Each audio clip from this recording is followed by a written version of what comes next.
that means is that there's a statistical expectation that search engines have for the content that they rank. And more recently, I've just been thinking more and more about this with respect to the computer science behind search and what we do, because we're just kind of at this abstraction layer of like, okay, let's make things that rank better. But if you think more about this, it's like, okay, well, we've always just been thinking like, yeah, just make good content, and then we'll optimize it with like metadata, and we'll build links. And so we've really over-indexed on the link building side because that's the thing that we really understand and we can control. If you look at some of the rank factor studies going back a few years, you'll see like the #1 thing that correlated with rankings was like page authority or linking root domains and things like that. But the #2 thing was always something content specific that goes back to IR concepts. So that tells me that this is something that we could effectively solve through text analysis. I completely believe there's a world wherein we write content the way there's adjustments that happen that make it perfectly optimized.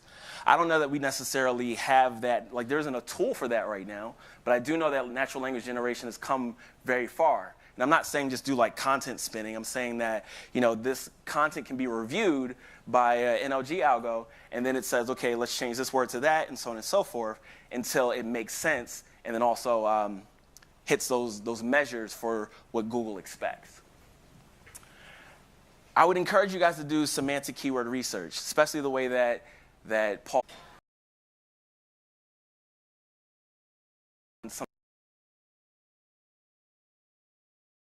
There is, a lot of the companies that we work with that do this have spun it up internally, where they basically variance, and then they do the causal impact study using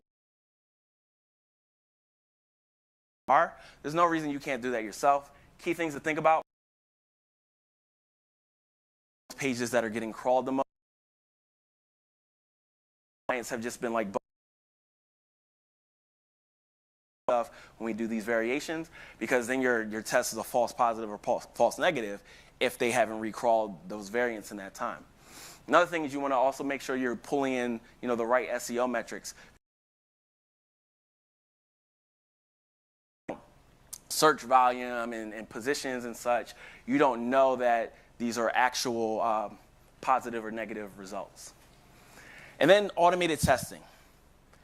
If you're working in an environment where there's a lot of deployments happening, they're working on an agile model, they're doing what's called continuous deployment or continuous integration, they probably already have workflows set up where they're running automated tests to account for, like, did the logic break, did the front end break, or what have you. If you inject SEO into these, then you won't have to worry about them breaking your stuff that you've already fixed in subsequent deployments.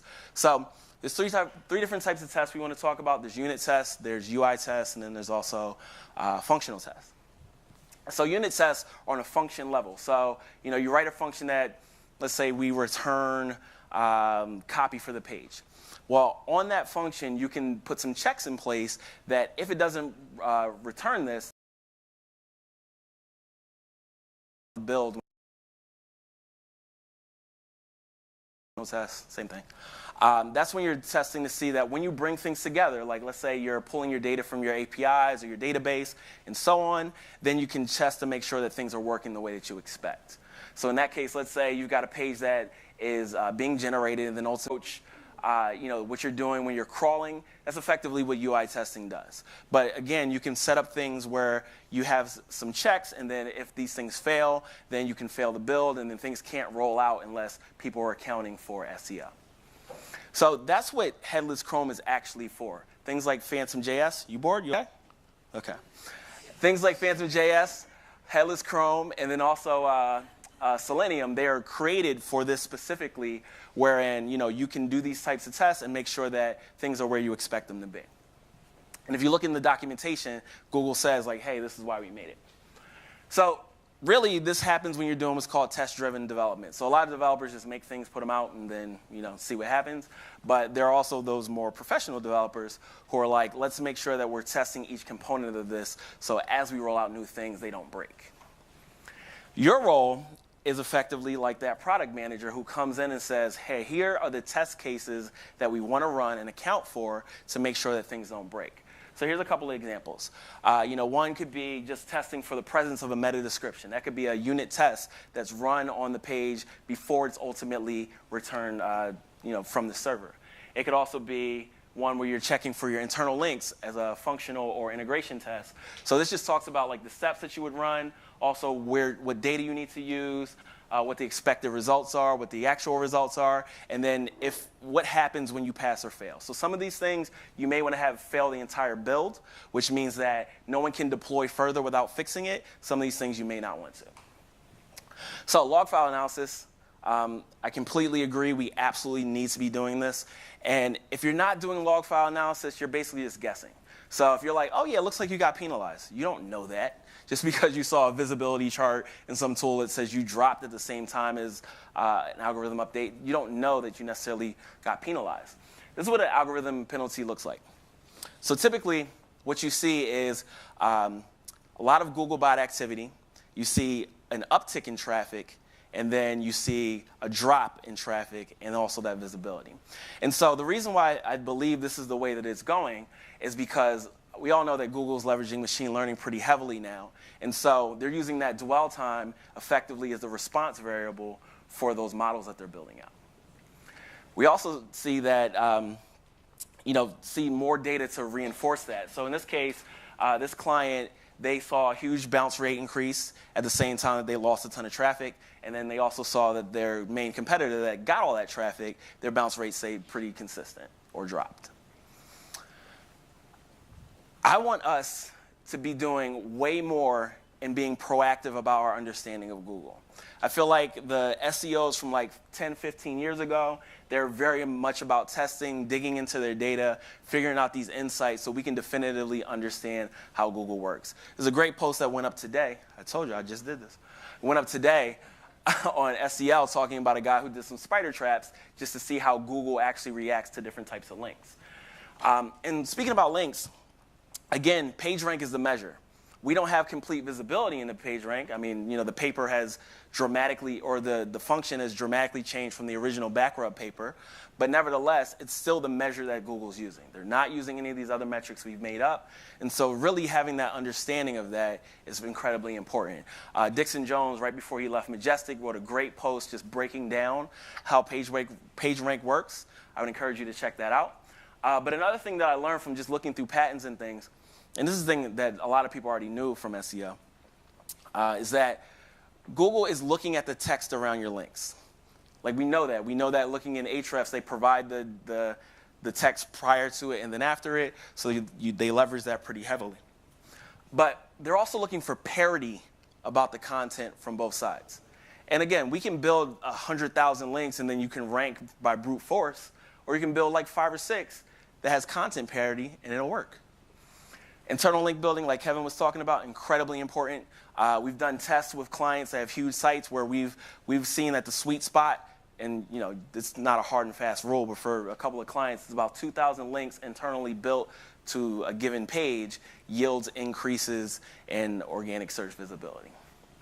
And then also Botify did some great studies around looking at how internal links impact crawling throughout the site or bot activity. So again, your internal link equity is incredibly important to improving your visibility. And again, I've kind of mentioned this already. Paul has a great post about how you can leverage the iGraph library to compute your internal page rank. Botify does it automatically. Screaming Frog does as well. Here's a model of how you can programmatically develop your internal linking is between pages and then inject links onto those pages. And there's just so much more for us to know here. I love this post that Search Metrics put out talking about About.com when they split their sites up and then seeing how well they perform.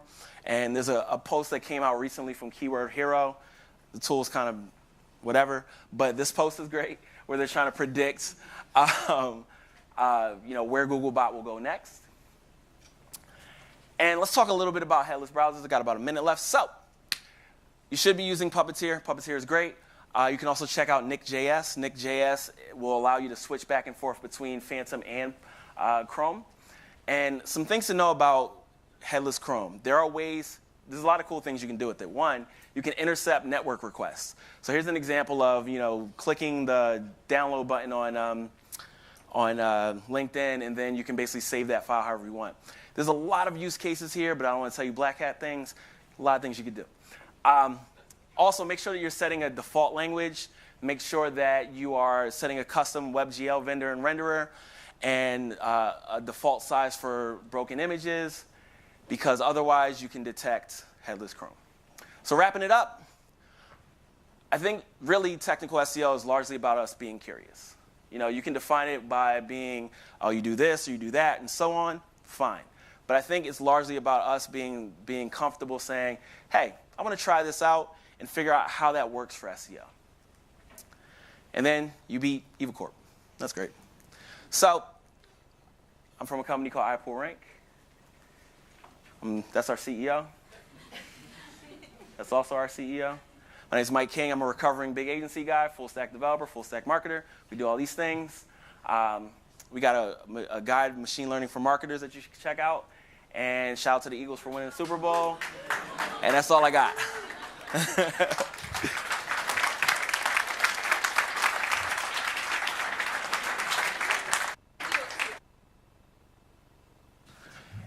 Questions? Guys, any questions for Mike? You have time for one question. You guys know all that stuff? Who's going to get it? All right, here we go.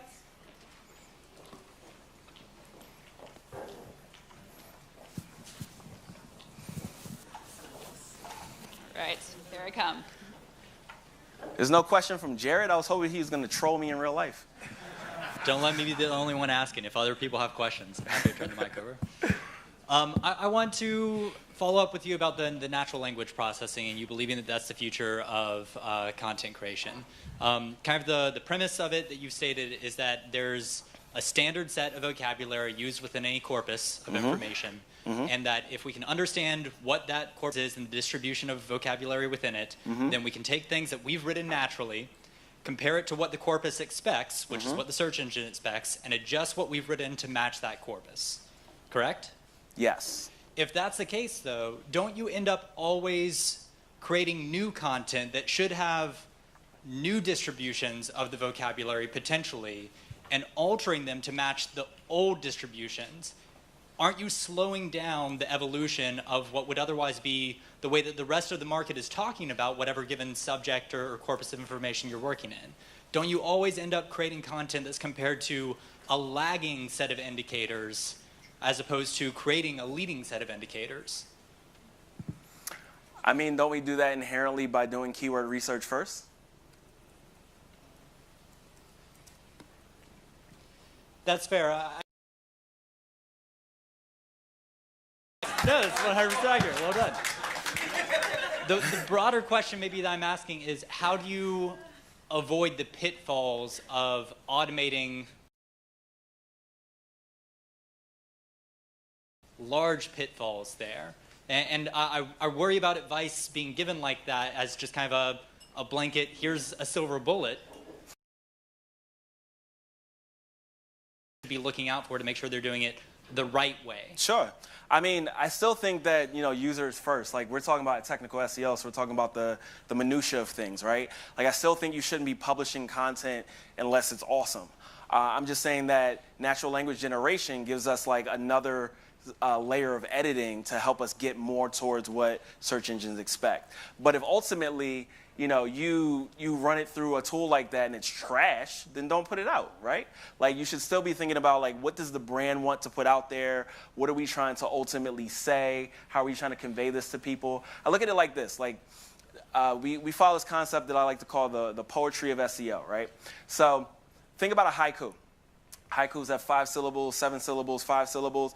That's no excuse for it to be trash. It still needs to be elegantly written. It still needs to be something that people want. And despite the fact that I'm talking about, like, yes, there can be a tool that can help us, we still need to be writing things for people. Anything else? Cool. No problem. All right. Awesome. Thank you, Mike.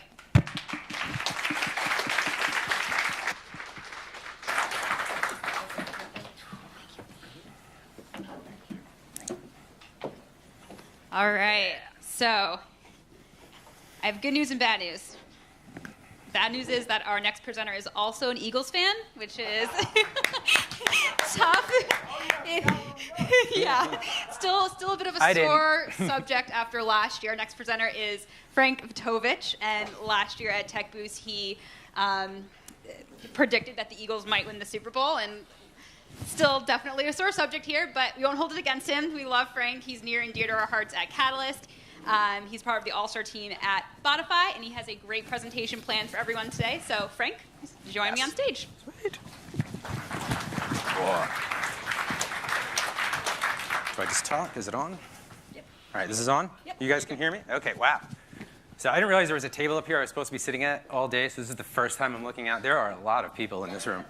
Did not realize that. But so before I do get started, I want to give props to two people, one of which who was just on the stage here. But one, looking out at all of this, all of the people here, Paul deserves major credit for putting this on. This is his brainchild. This is his baby, and it's phenomenal. The growth from last year to this year is awesome. So props to Paul. And also props. Paul's also the most humble, unassuming person in the world, so that probably really annoyed him that I called him out. Sorry. But also wanted to give props to Megan. Megan did a phenomenal job organizing this as well. She put up with people like me who tried to email her 25 megabyte files on the Amtrak Wi-Fi yesterday after promising to have my deck last week. But she's done it with a smile and is probably the nicest person in the room. So thank you very much. OK, so you have structured data. Now what? All right, let's get through these slides here. What I'm hoping happens from this presentation here today is that it gives you all a few ideas. One of the things I personally don't like of going to conferences is when someone tells you what you should do and says, this is what you have to do to rank on page one. The internet is such a wild place, and websites vary so differently that there is no definite rule in SEO, even though Mike did say we should have standards. But for all of our sakes, we might not want that, because then we might not have jobs very long. So let's hope that that takes a few more years. So anyway, hoping to give you all a few ideas as we go through. Who am I? Also, credit to Paul here. I totally stole this idea from him when I saw him do this 2 years ago. I was going to change it, but because I'm talking about structured data, I thought I had to keep it in. And also, under my skill set, I do have a reference to being a fan of the Super Bowl champion Philadelphia Eagles. It wasn't planned that the Eagles fans went back-to-back, but at least in some form of life, the Eagles will be going back-to-back in something this year. So get that out of the way before it comes flying at me. Anyway, my name is Frank Vitovich. I work at Spotify. Previously, I worked at Catalyst/Group M for about 5 years. So I've been in the SEO space for quite a long time. The guys at work give me a lot of grief for being pretty old, but anyway, we're here to talk about structured data because we all want SERPs like this, don't we? Full disclosure, this has nothing to do with actual structured data, but it was a search for owner of the New England Patriots right after the Super Bowl, showing Nick Foles as their proud owner. And I had to listen to 5 years of working at Catalyst of the Red Sox and the Patriots, so you know what they say about payback. Anyway, let's get serious. All right, so the reason that I wanted to talk about structured data is because I feel it's a little bit like Ricky Bobby here and not knowing what to do with his hands. I feel like we get it, and then we're like, sweet, that's implemented. What do I do now? So there's a lot that you can actually do with structured data. That's what I'm going to go through here. We have 6 different kind of examples and use cases of ways that we see a lot of our clients using structured data a little bit more strategically, as opposed to just saying, it's on my page, great. So we'll go through each of these quickly. You might notice a theme, sticking with the Ricky Bobby references here, but not auditing your structured data at scale is something that I think happens quite a bit. When you get it, you test a product page, a category page, all your different page templates, but you don't normally test them all unless you're crawling kind of your full site and seeing every single one of those, because there can be some needles in the haystack. So also, full disclosure, I work at Spotify. It's the only SEO tool that I use anymore, so all of my examples are from our wonderful software. But these are just some of the types of structured data we actually collect during every crawl that we do. So we have a lot of data that we could sit on to take a look and see how can we use the values that we have in some of these structured data types strategically. So a lot of these examples are actually in a white paper that we just released. There's a link here at the end if you want to download it. It has a few more details of how or what each of these examples entails. But here's an example of an e-commerce client that we were working with, millions of pages on their website. They crawled the entire thing, and what they found after doing so was that 20% of their product and brand pages, which are the two types of page types that they want to have structured data, were either missing it altogether or they had errors in it because they were kind of like minute little errors that were present. So what we were able to do is work with them and kind of isolate what it was. This might be a little tough to see on the screen, but what it shows is that they found that the brand name, for instance, was not getting picked up. So we wanted to figure out why that was, dove into it, found out that there was a bad escape fragment in their JSON LD implementation. It wasn't getting picked up, and that's where the errors were coming from. But little things like that we actually see happen all the time. We had another e-commerce client recently who had like the quotation mark in their product titles because there was an inch length in the product titles. That was breaking it. So there's all these kind of little things that could pop up. So crawling at scale will help you kind of identify what those needles in the haystack are. All right, so how can we actually use it? Now that we know it's present, we keep track of it, we make sure that it stays there. How can we use it strategically? This, I thought, was a great example of where a customer of ours, again, it was an e-commerce client. They took their price of their product pages, and then they took a look at the word count that were on each of those pages broken out by these price bands. Then they focused on their really expensive products that had thin content, and then they went out and actually optimized all of those. So if you manage SEO on a large website, I think one of the challenges that we all face is that you have a lot of pages. How do you determine which ones you manually optimize? Using structured data is a great way to get targeted with what you are spending your time on.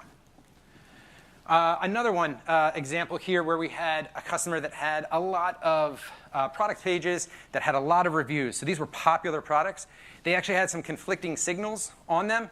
In Spotify terminology, we call that not compliant. It just means that there's some sort of signal that they were giving the search engines that they actually didn't even want that page indexed in the first place. So again, if you're just looking at kind of one-offs, you would miss things like this. And I think this was a great example of how they were able to use it strategically. Also able to identify opportunities. So I covered off on some e-com examples. Here's some publishing examples. So these next 4 or 5 are all about just different publishing sites. This publisher took the date of the published date of all the articles they had on their website. You can see there's quite a few. And what they wanted to know was, what is the ideal age of the content on our website? At what point do we start to see the most traffic? And what they were able to find out, which is a little bit different than some publishers that we normally see, is that the 6 to 12 month band of articles seem to be generating the most traffic to their website. Newer content wasn't quite generating that much.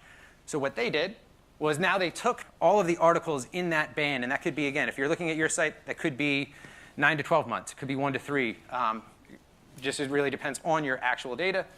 But then they compared what are the ones that are getting traffic in that band versus the ones that aren't. How do we get the ones that aren't to look like the ones that are getting traffic? And they did that by looking at things like the depth, how deep into the site it was, how many inlinks those articles had.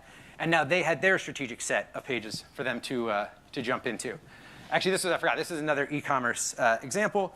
But this was an e-commerce site, sold a lot of different brands. They pulled out the brand name of all of those products and saw, does Google like brands from one company versus another? And then how do we, again, now do we take these and we optimize them further? But also, how do we get those small bars at the end of the chart here to look like the ones in the front? All right, so the next ones are fun because this is my own website. Aside from working at Spotify, I pretend to be a sports writer in my free time. If any of you are customers of ours or have been pitched, you probably saw my website in the demo because it is our demo account.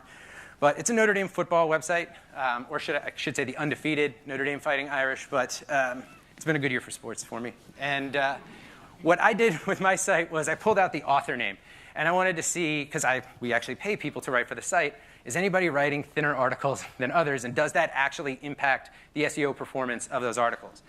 Turns out some guy named Frank Vitovich writes the thinnest articles of all the people that write for this website.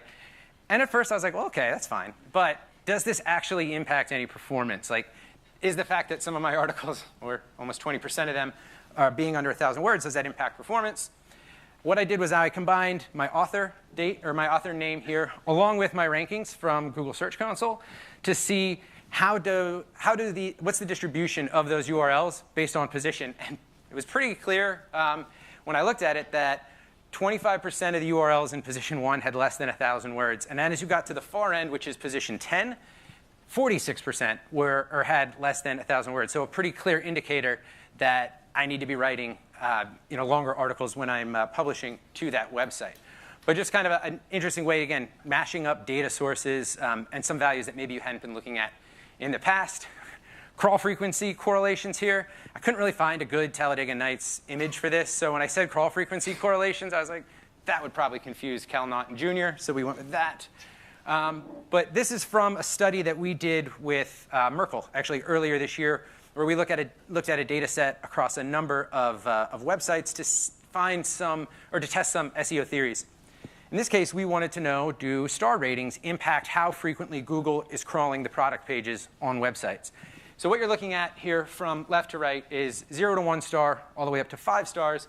And those bars are how frequently Google is crawling all of those pages. And as you can see, as you get farther to the right, as you get to 5 stars, Google was crawling the 5-star rated products much more frequently than they were the 1 star or the 2 stars. So again, a couple ways that you could think about using this now. One, if you know that those pages aren't being crawled, one, what do we do to get them crawled? But also, how do we increase the ratings? Now, that's not necessarily something that is thought of as an SEO job, but if you could see it impacting SEO performance, you could take that to other teams that you're working with, and now you're starting to have more strategic conversations within your organization, because I think everybody in this room can attest to having a difficult time sometime proving the value of SEO changes that are needed. When you show things like this, it usually tends to get people's attention. The next couple are all references to structured data's impact on click-through rate. Again, a lot of these are from the study that we did. It's on a product page impact. Surprisingly, when in stock is in the structured data, click-through rate is much higher than when it's out of stock. Because is better than out. Programmatically say don't include that in the structured data because at the end of the day, even if it's out of stock and you get somebody to your site on it, you could just serve them related products and you have a much better chance of making a sale that way than if they don't click on your page altogether. We took a look again at star ratings and how they can improve click-through rate. This one was a little inconclusive, so this goes back kind of what I said earlier about trust your own data. Don't take anything that somebody tells you as definitive. But we saw that in general, as products had higher star ratings, the click-through rate was much higher. When we had at a 5-star rating, you're at just at 14% versus a 6% click-through rate when there's 1 or 2. So again, these things may seem kind of obvious, but when you put the data behind it, you can start to make some decisions based on that. The number of reviews also it appeared at least to be impacting click-through rate. When there was no reviews, we were looking at like a 3% click-through rate. But when you get up to 40 to 50, it was between 8 and 9. What was interesting was in this data set, we actually saw that 50 to 100 reviews had a worse click-through rate than the 40 to 50, which was kind of interesting. So again, not necessarily the most conclusive, but it's a way to combine data here. Looks like I got about 2 minutes left, which is great because I only have 1 or 2 more slides. But another one that you could do with structured data is keep an eye on your competitors. We all love to look at competitive rankings and things like that. But when you take a look at the structured data on your competitor sites, you're able to see things like what are their highest rated products? What are their highest rated, if they have article ratings of any kind. And now, you could use that strategically. Maybe it informs your content strategy. Maybe you take that and you give it to your category managers or whoever is in charge of merchandising and things like that. Again, it gives you more strategic, you're able to have more strategic conversations internally. Here's a list of all the resources that I mentioned, so you can click on them. We have our white paper, our webinar. We have, I have a link here to how the Google crawls the web, which actually Mike referenced. By the way, Mike, thanks for the references. The way your talk started, I got a little nervous about how you might, but thank you very much. And then the webinar as well. We're going to be hosting cocktail hour later. I think it's at... It's at 5:15. At 5:15, so come join us. Talk to us. We'll be there all day. Yep. Thank you very much. Thank you, Frank. And we are going to take a question. Oh, yeah, actually, I was going to say, Yes. and if you have questions, Kyle and Will from my team are in the back. They are super smart, and you can, anyway. Awesome. Yes. Questions? All right. Oh, so everyone's saving them for happy hour.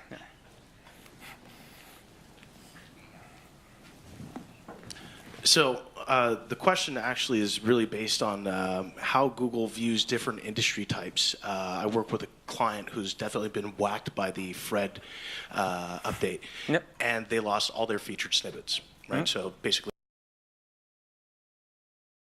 there was the roadblock between. So, difference do you see?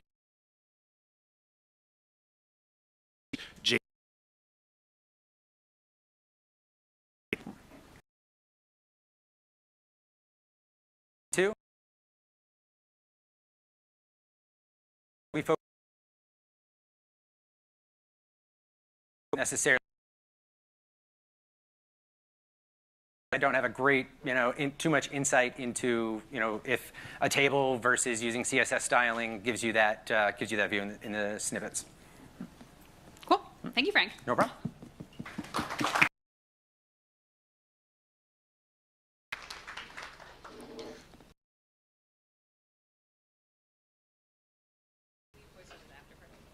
After party?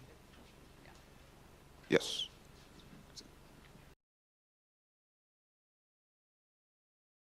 You have a wonderful after party at Antico Forno, which is very close nearby. They are doing apps, dinner, and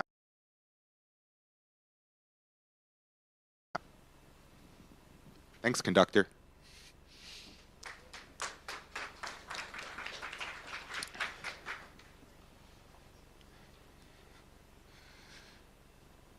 Okay. Next up, we have Sean Malseed from Green Lane, and he's gonna give it to you in regards to APIs. Sean.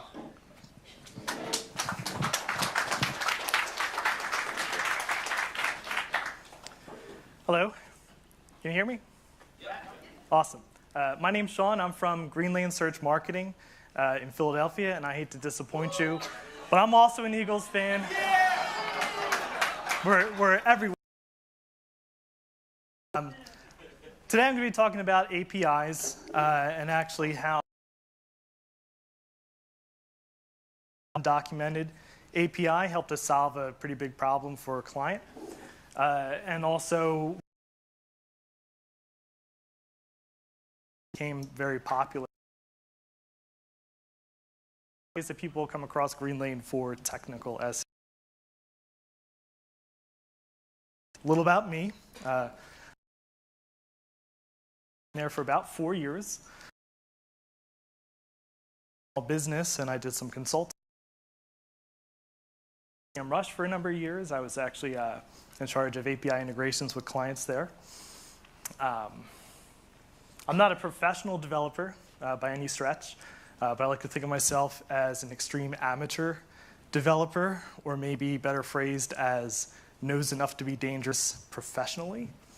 And what I think that means is I'm never going to be like a great developer, but probably my main goal would be to be able to work alongside a great developer as they implement stuff, and also to bridge the gap between the people who decide what needs to be implemented and the people actually doing that implementation, which I think is an important role for technical SEOs. I'd also like to mention that there will be free spaghetti during this presentation. And by spaghetti, I mean some code that I wrote. It's not very attractive code. It's not very well organized, hence the term spaghetti. But it does work, and it's stuff that we use all the time. And I hope you'll find it as useful as we do. This spaghetti can be deployed to the cloud in an interesting way. And also, this might be the best stock photo on the internet. And we paid for this, and I have no regrets. And then I just tried to take it. That's too far, I'm sorry. APIs. So if you're not too familiar with APIs, or you've heard the term thrown around but you've never seen it in action, What an API is, well, it stands for Application Programming Interface. Basically, it's a way for two computers to talk to one another over a network like the internet, quickly, efficiently, reliably. So a good example could be if you have a stock app and you type in like the stock, and then it sends it off to the server somewhere in stock land in New York, and the stock server says, okay, this is the ticker, here's the company name, here's the price, here's other stock things. And then the developers program the app so that it formats all that data into the interface, into the user. It's just a seamless experience, even though it's pulling data from maybe all sorts of disparate sources on the internet. So with that in mind, APIs are really intended for developers who are trying to build robust dynamic applications. But the secondary kind of person who might be interested in an API is one of the kind of people that are probably here today. And two kind of primary ways of finding APIs. There's published APIs. A great example is Google's extremely comprehensive list in their API Explorer. They have crazy stuff in there, even like natural language processing APIs that they just make available to anybody. But what we're going to talk about today are unpublished APIs, which are a lot more fun to find, and sometimes you can do some interesting things just from poking around on a site and trying to see how it works. So there's a story with our client. Client had a problem, and the story begins like most other stories do. We had to overcome the problem. And you might be familiar with this problem, and that's we submitted some URLs to Google in a sitemap, and Google indexed some of them. So of course, we want to see however many URLs we submitted, that's how many is indexed. But more often than not, we see we submitted a ton of URLs, and they're not all indexed. The way to diagnose that historically is in Google info search operator and see if it comes back. If it does, indexed. If not, not indexed. But the problem is that doesn't really scale. So our client in particular had literally a bajillion pages. They were basically a platform for people to find really hyper-local service providers. So people would generally find the site by searching for service in town or service in city. So this client, since the beginning of time, set up their site with a local landing page for literally every town and city in America. Yeah, it's a little crazy, but that's how they set it up, and it worked. And since the beginning of their company, some of those pages, like the Philly page, tons of traffic, tons of revenue and everything, but then other pages got zero traffic. And the question, of course, is, are they getting no traffic because it's not indexed, or is it because people aren't actually searching in that town, or what? And we can't go into the client, of course, and say, hey, this is crazy. We want to just erase all of this and do something different, because they'll tell you you're crazy, why, and probably fire you. Fortunately, we're not the only one with this problem. And actually, if you type "are my pages" into a Google search, the first suggestion is "are my pages indexed in Google?" and the second suggestion is "why are my pages not indexed in Google?" Which is pretty fitting. And you can find a lot of solutions. Most of them are something like this. A bunch of proxies plugged into some kind of web scraper and do that info search, dump it all into Excel. But there's a lot of pitfalls with that. Like I forgot to put the proxies on. And then there's some problems, and people in the office start looking at you, and they say, why do I have to, what are these puzzles that keep coming up? I say, I don't know what they are. It's not me. And really, it's just because Google can't be cool about it.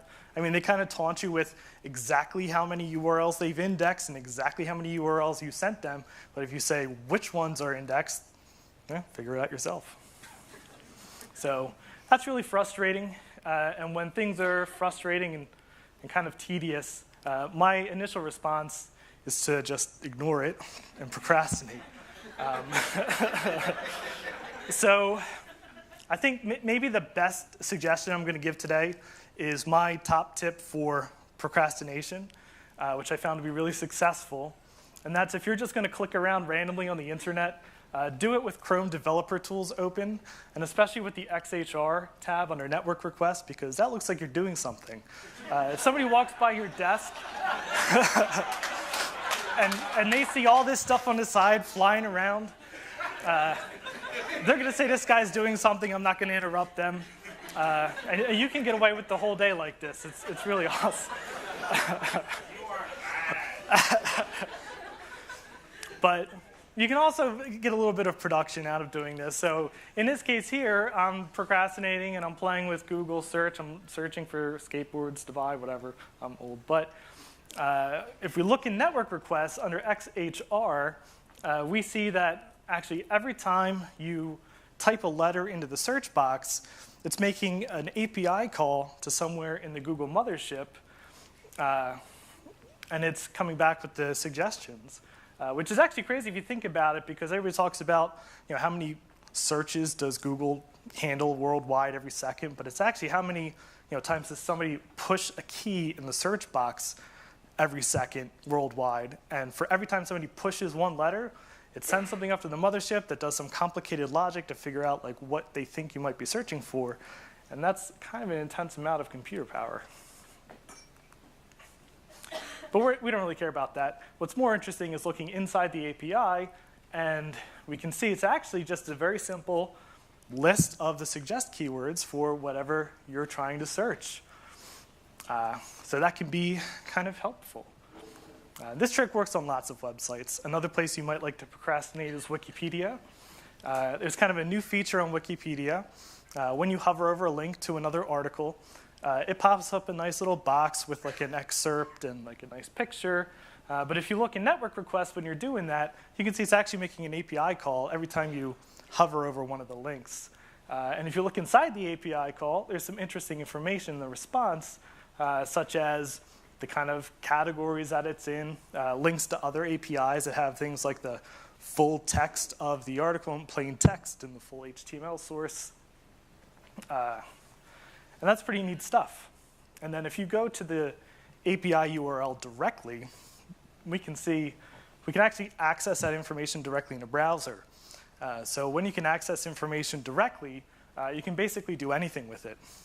In this sheet that I've linked here, all I'm doing is using that Google Suggest API and pulling in, just in a formula, suggest keywords for a given keyword. Now, you can take this a lot further. You could, for instance, do a suggest search for each of the suggest keywords automatically and build out a gigantic itself, Google. Or you could take it further. You could use that Wikipedia. See what kind of topics are kind of related to whatever term that you're entering, which ones have an article for them. So I kind of like to think if it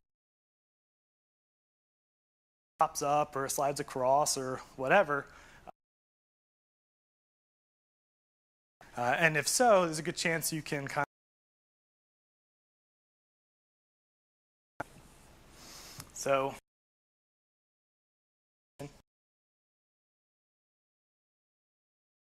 it's actually a really obscure operating system reference, and if you can see what that reference is in this picture, we should be friends. So poking around on Google, trying to see if there's something like the suggest keyword API that can help us with this indexation problem. So going back to just opening network requests and clicking around and visiting those URLs, and all of a sudden, f.txt downloads. I didn't ask it to download. It just kind of force downloaded itself. So that's weird. So what is that? Well, turns out that's an API of the entire SERP.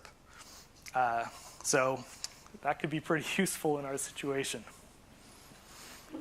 And in fact, it was. And that's how we solve the indexation problem. And that also brings us to the first course of Spaghetti, which is that solution. So what we did is we took that f.txt URL, that API URL, and we popped in some spaghetti into the Google indexation, the Google Apps script to make an indexation tester, build a function that we could just pop into a spreadsheet, and it runs in the background. We put it on a timer, and then it'll just blow through an entire list of URLs, searching those URLs as if they were a keyword, then looping through the results. If it's in there, it's indexed. If it's not, or it's empty, then it's not indexed. Now, if you're familiar with Google Apps Script, you might think, well, it times out after 5 minutes, and that's not enough time to run 1 bajillion URLs.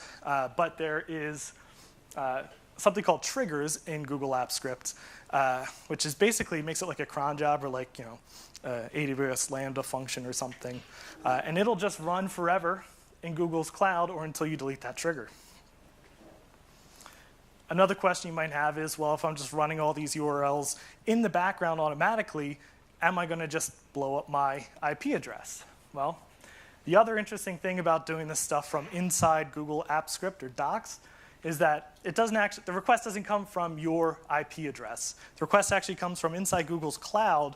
So when you're hitting Google from inside an app script, you're hitting Google from Google, which means that Google's not going to give itself a CAPTCHA, and in fact, it doesn't. So this works great. And we're giving this out.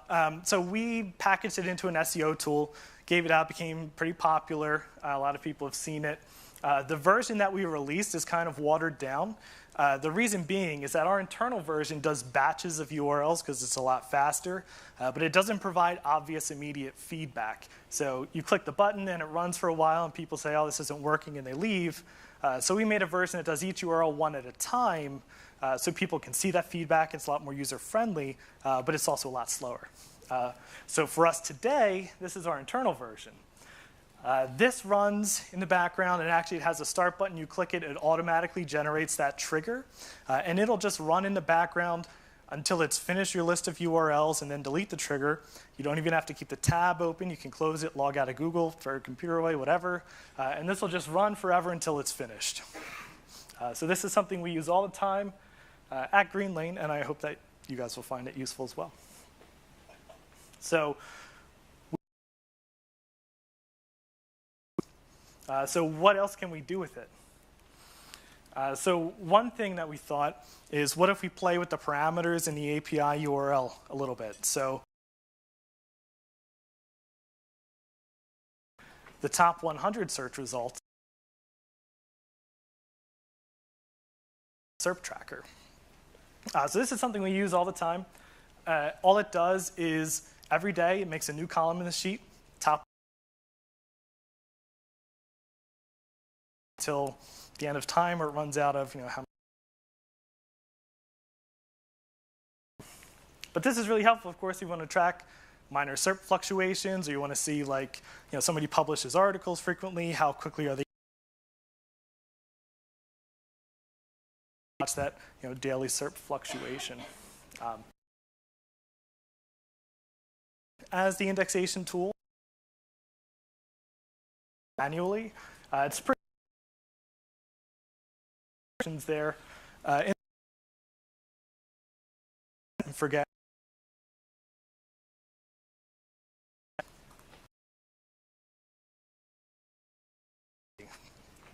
So a pretty big within that benefit of hitting Google from within. If we want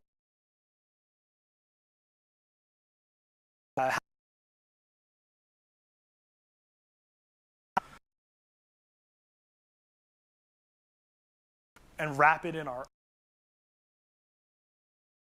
like an API exception. And so that's exactly what we did. So one of the other really interesting things about Google Apps Script is that it doesn't have to be attached to a document. It can run just on its own in the cloud, just like an Amazon function. This for free. And if you publish it as a web app, then it gives you a URL, and then it'll run your function and give you whatever result.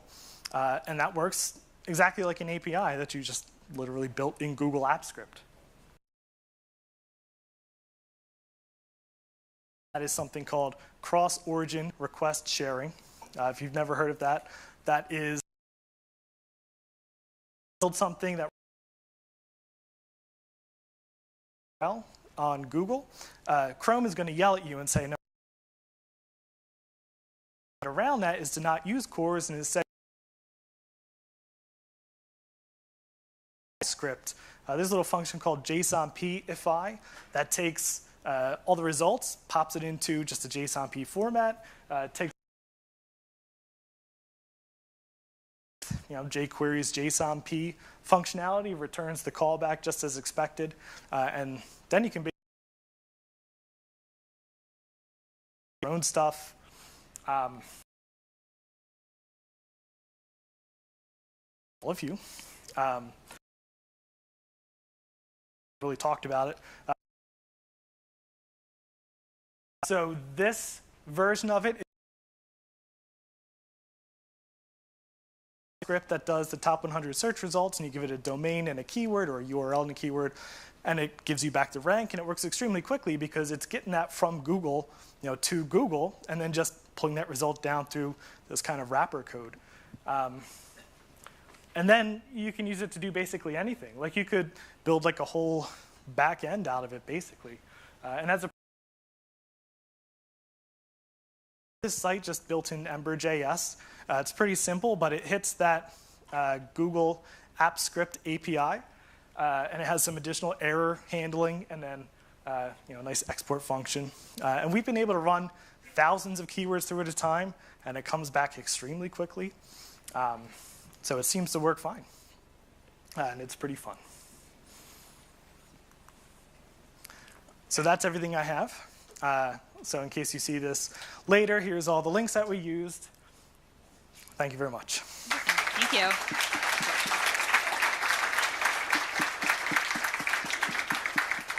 Great, and we do have time for questions. Yep, right there, okay. There you go. Script, and it does why it would be doing that? Did you write the scraper in Google Apps? Coworkers here. Oh, so I think what the problem,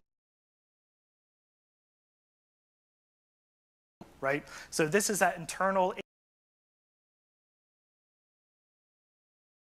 Is probably what they've done, which is try to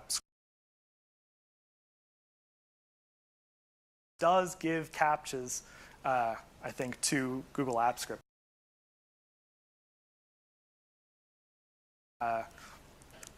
Run through thousands of keywords and never hit a snag. Yeah. Great. A question in the back.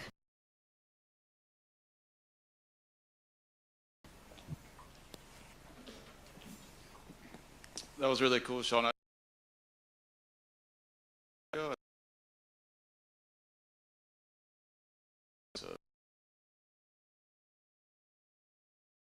There is a extra serving of spaghetti that you haven't mentioned.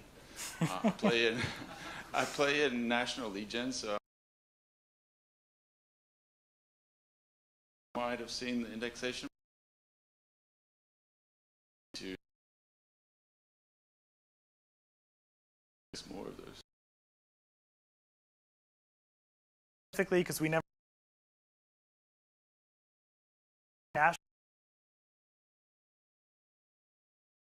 change how the backend works with that. So you can no longer force a Google version by visiting the. Even if you're, hitting google.co.uk, it's going to give you the US version. So unfortunately, we had something sort of like that, but internationally, but it doesn't work anymore. I was just curious if you ever did change your function to not scrape the pages directly, because I remember a long time ago I did find your spreadsheet with that, and it doesn't scrape the pages directly, so you can't get stuck anymore.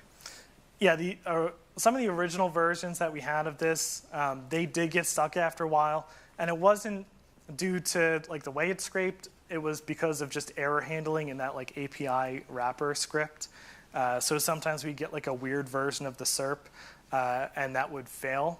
So now we account for every possible version actually by looping through the whole, every block of the SERP and looking for the right location instead of always expecting it in the same spot. And then if I could also, I don't know if I read it, if it was mentioned today, that the Google index that you get in the search results isn't necessarily what they have in their index, and that you have to actually look at the server logs to get the true indexed pages. What do you think about that? I mean, that's all part of the puzzle. I mean, none of this is like the canonical, I don't think there's any tool that's the canonical reference except for whatever's in Google. So you should really be looking at all that stuff. I mean, there was a great presentation earlier about server logs, and I think that stuff is extremely important to know. This gives us a really great hint, especially when we're doing this stuff in bulk, because we can set it, forget it, and do some other stuff and investigate other issues and look at server logs and come back to this and kind of compare the whole thing together. And I think that's what everyone should be doing.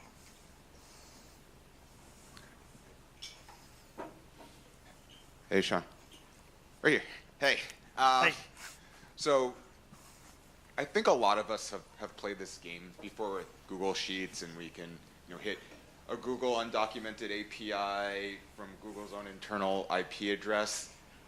I still get nervous with this. Like if I use my personal email address to hit an undocumented Google API, I haven't seen any issues yet, but like looking ahead to the future, is this something that we should be, creating a new Gmail address for? Do you worry about this at all?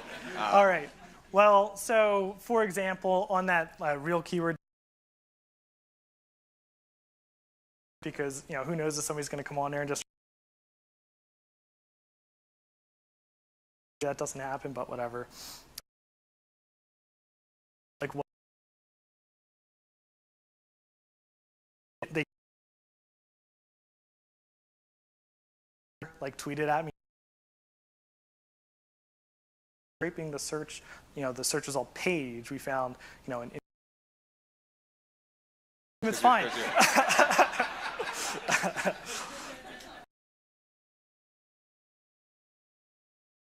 Search engine land that did the same thing, but scraping the interface, and John. I remember that article. It's very cool. John got quite mad at me. Yeah, as well. I was very disappointed that you no longer recommend it because it's a very cool way of doing it. Sure. Great. Well, thank you, Sean. That was awesome. Let's give him a hand. Thank you. Thank you so much. That's awesome. Thank you. All right.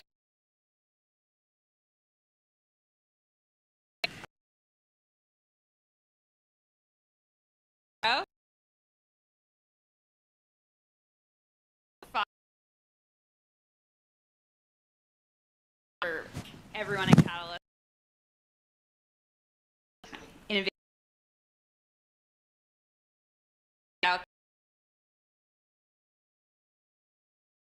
and great content.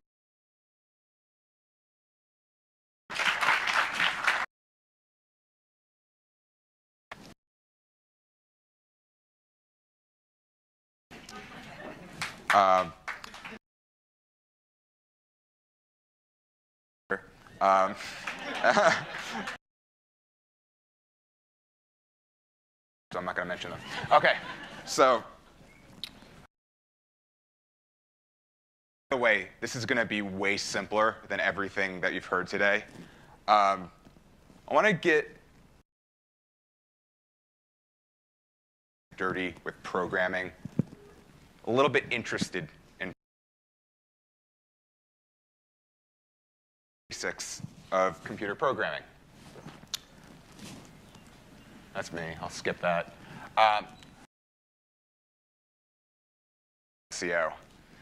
There's a lot of benefits to learning programming. It's going to make your work way, way more efficient. If you know how to program, you can build a tool that does cater to what you need. On the web development side of things, it's going to enable you to sort of understand where your developers are coming from, speak their language, understand how it all works.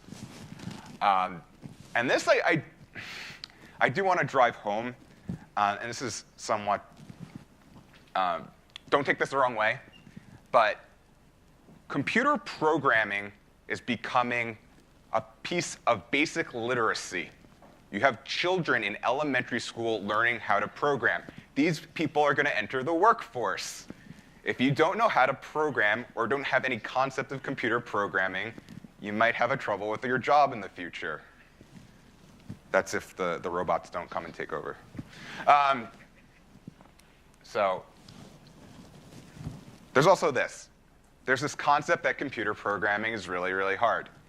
And I don't want to, detract from very, very skilled engineers. There is a difference between an entry-level programmer, someone who knows a little bit to get their hands dirty, but isn't an expert, isn't a software engineer. I think there's a big difference between someone who knows how to program and a very skilled software engineer as well. But the very basics of computer programming are relatively easy. I think you'll get some of that today. Okay, so let's dive in. At this point, you might be asking, I want to learn how to program. Which programming language should I start with? And the answer to that question is they're all good. You can learn any given programming language, and you're going to have a much greater understanding of how every other programming language works, because there's a lot of logical similarities between them. Pretty much every programming language, except for, there's definitely nuances there, but you're going to get the basic logic that is transferable to another programming language that is transferable to another programming language by learning one. So if you're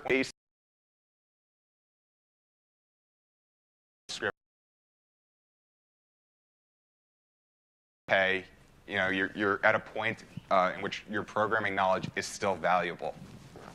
That being said, if you're starting from square one, I do have some recommendations for you.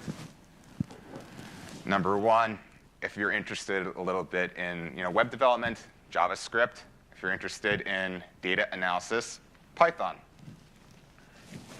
So, JavaScript. JavaScript is the de facto programming language of the front-end web. It is an amazing place to start your programming career, especially nowadays. Not only is it the language of the front-end web, but it's becoming one of the de facto languages of back-end web. There's great parity between having your back-end code running on the same language that your front-end code is running on. So if you're interested in web development, JavaScript is really an excellent place to start. It's going to be very transferable.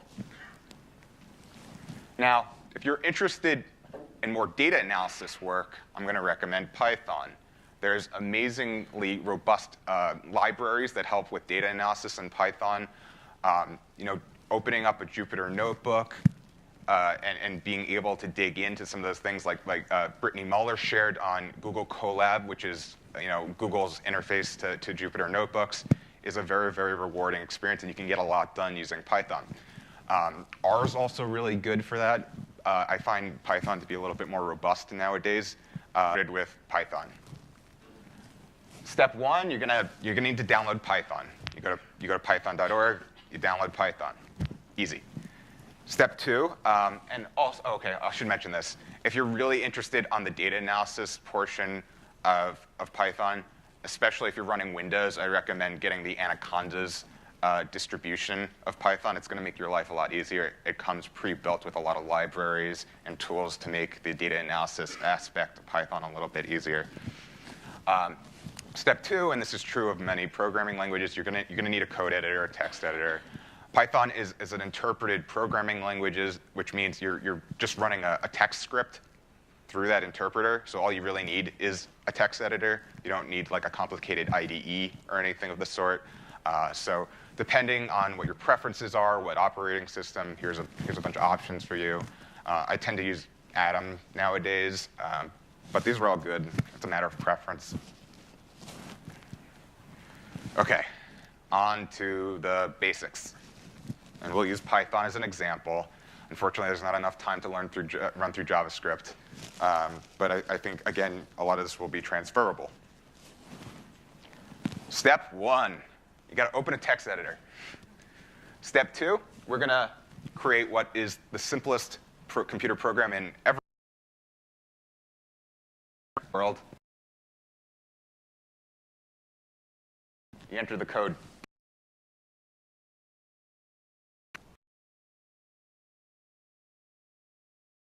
The quotation mark at this point. .py file.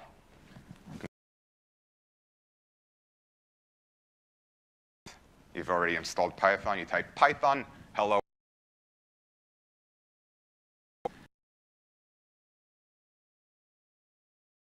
first Python program.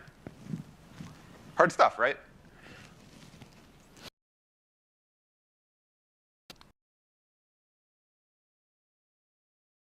Variable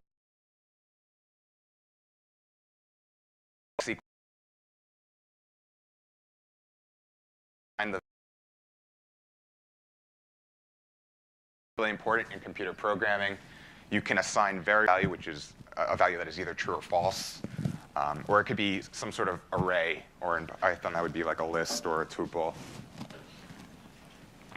So some examples. So we have 4 variables on this screen right now. First variable is full_name. That's your X. That's your X. The value is, in quotation marks, Paul Shapiro. That's your 7. So the value of the variable full name is Paul Shapiro. We have another variable in there, age equals 29. That's my age. Is SEO. This is a Boolean variable. It's equal to true. That could also be equal to false, but it's true. And then lastly, the last one is a type of array in Python known as a list. Instead of a variable being equal to just one value, it's essentially a list of values that we can then access later. So here's a list of board games that I like to play. So string, number, integer, Boolean, list, type of array. If this is confusing, let's put it in terms that I think all SEOs are familiar with, Excel. So if all those variables called full name are equal to a set of names, then we could access that variable by calling that cell A2. So equals A2 is the value of that variable. And if we were to reference A2, it would print that name. OK. Let's go a little bit further. Conditional statements. These are things like if, else, if. And it's just that. If that condition is true, let's execute some code given that it's true. So we'll go through this line by line. First, we're setting, and this is denoted by the 1, 2, 3, 4, 5, 6, 7. First line of code is we're creating a variable known as subject. Subject is equal to a dictionary, which is like a type of array in Python. And that subject variable has various values associated with it. It has a Boolean value associated with where the animal value is equal to true, and its temperament is equal to grumpy.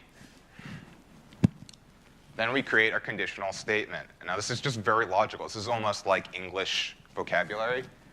If the subject animal is true, it is an animal, and the temperament of that subject is grumpy, then let's print out the text. Animal is a cat. Let's give it an alternative. If it is in case an animal and the temperament is playful, then we'll print the text. The animal is a dog. So if neither of those else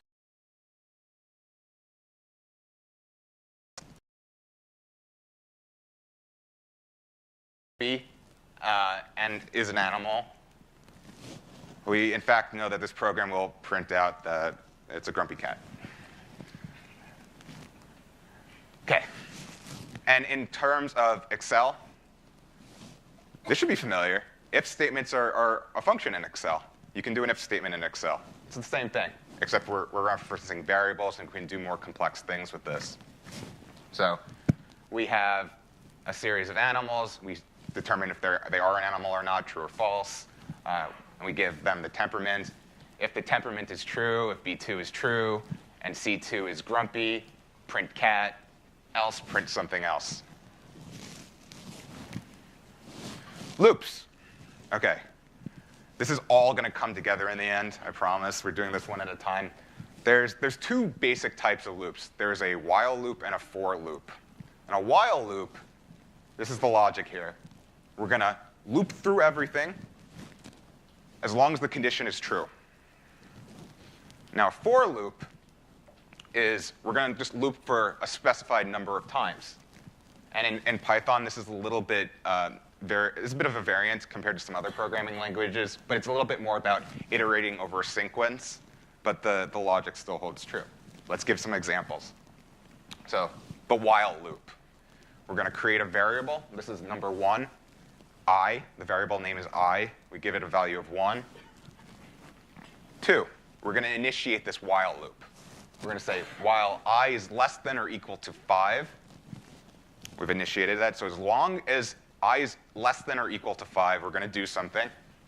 And then line 3, as long as that statement is true, we're going to print the value of 5. So starting off, I is equal to 1. So the first thing it's going to do, it's going to come around, it's going to print 1. Then line 4 is we're going to increment that value. So that once that line executes, we're going to make the value of I plus 1. So after it prints the value of 1, it's going to make I equal to 2. And then it's going to loop again. Next time it comes around, I is going to be equal to 2. It's going to print that out. And then it's going to make I equal to 3. And it's going to do this until I is no longer equal to 5, or is no longer less than or equal to 5. This doesn't translate as well into Excel, but I'll try to sort of conceptualize this. So we have a column that is I, and that goes 1, 2, 3, 4, 5, 6. And then we have a column that evaluates whether it's true. And it's going to go through each one of those rows and make the decision whether I is less than or equal to 5, at which the point it gets to 6, I is no longer less than or equal to 5, becomes false, and the loop ends. Code stops executing.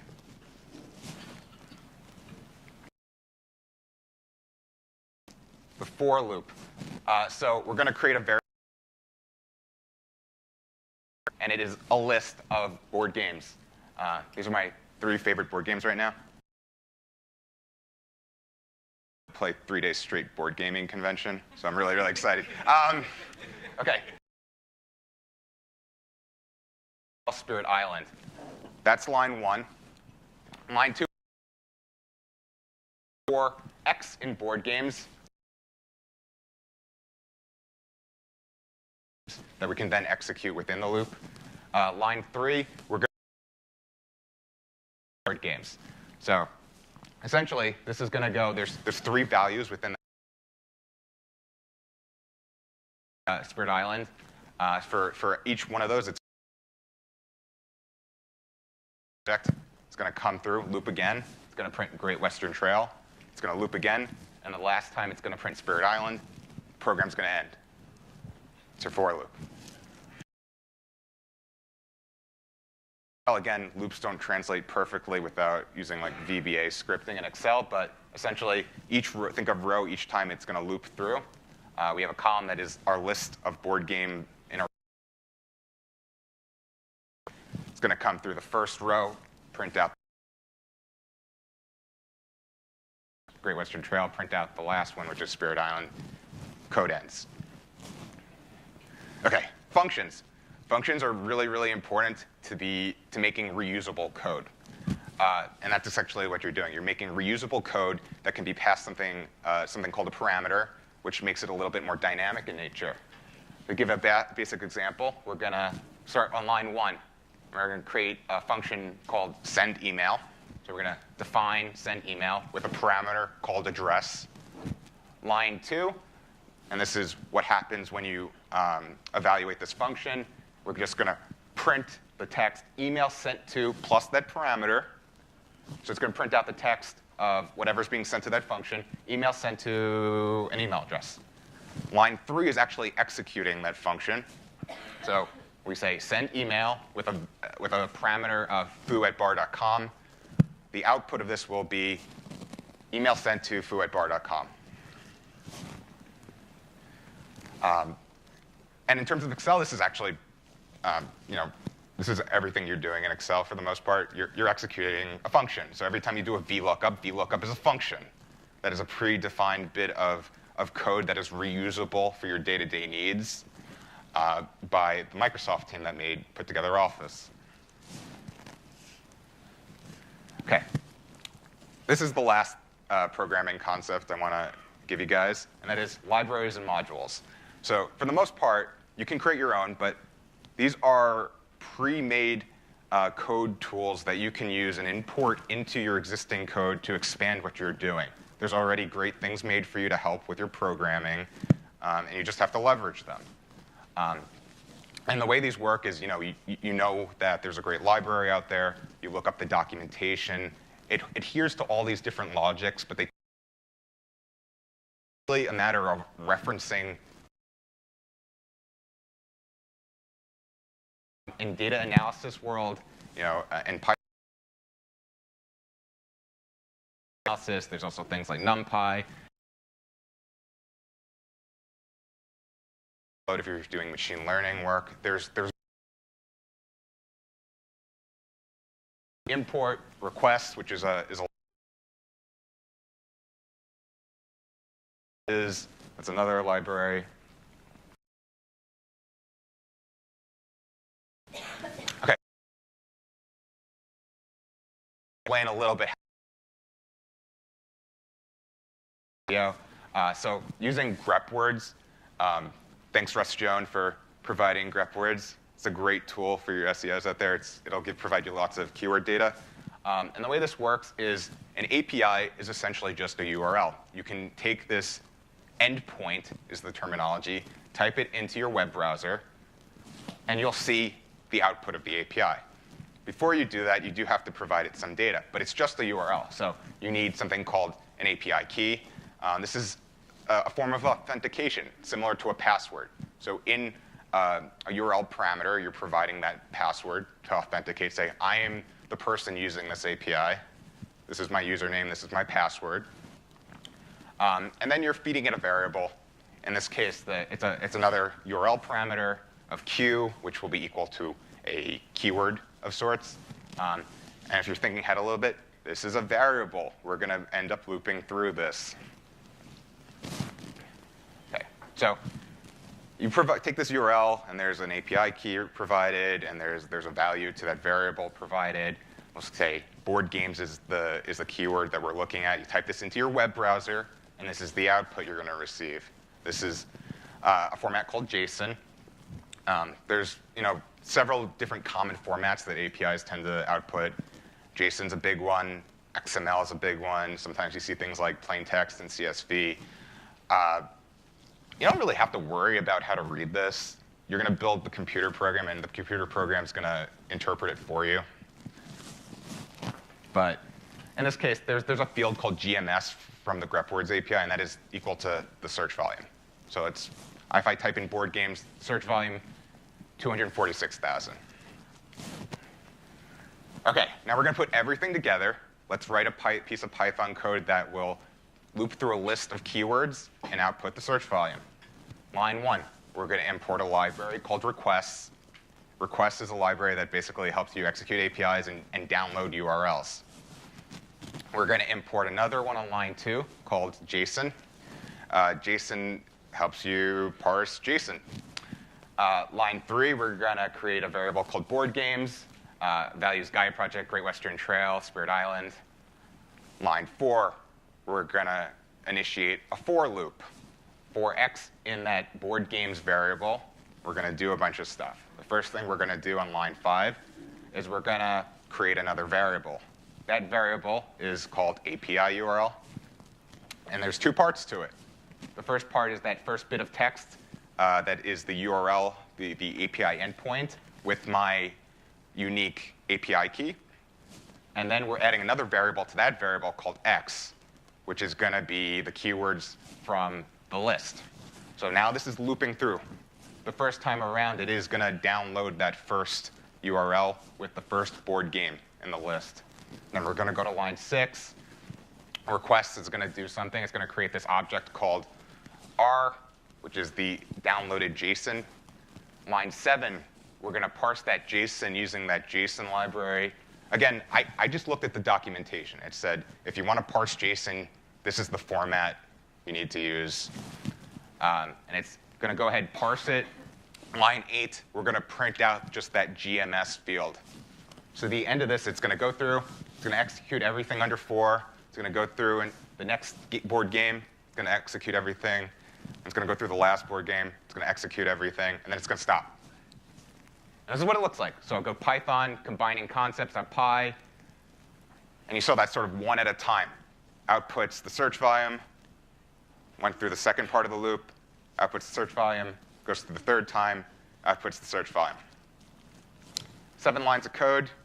You just built a computer program in Python that executes an API. This is towards the end, right? OK. So how can you go about learning? There's tons of great resources to learn how to code out there. When I was learning how to code in like middle school, I had to go to a library. And that's how I first learned how to code. You don't have to do that anymore. This is all freely available online. You don't need to read a book. There's tons of like interactive tutorials, and it's all way easier than it used to be. Again, I think this has been mentioned before. I definitely recommend actually doing this in practice as a way of learning. It's a really valuable way of learning how to code. These slides are going to be available later. I don't need to read one of them off. But yeah. Thanks. Thank you, Paul.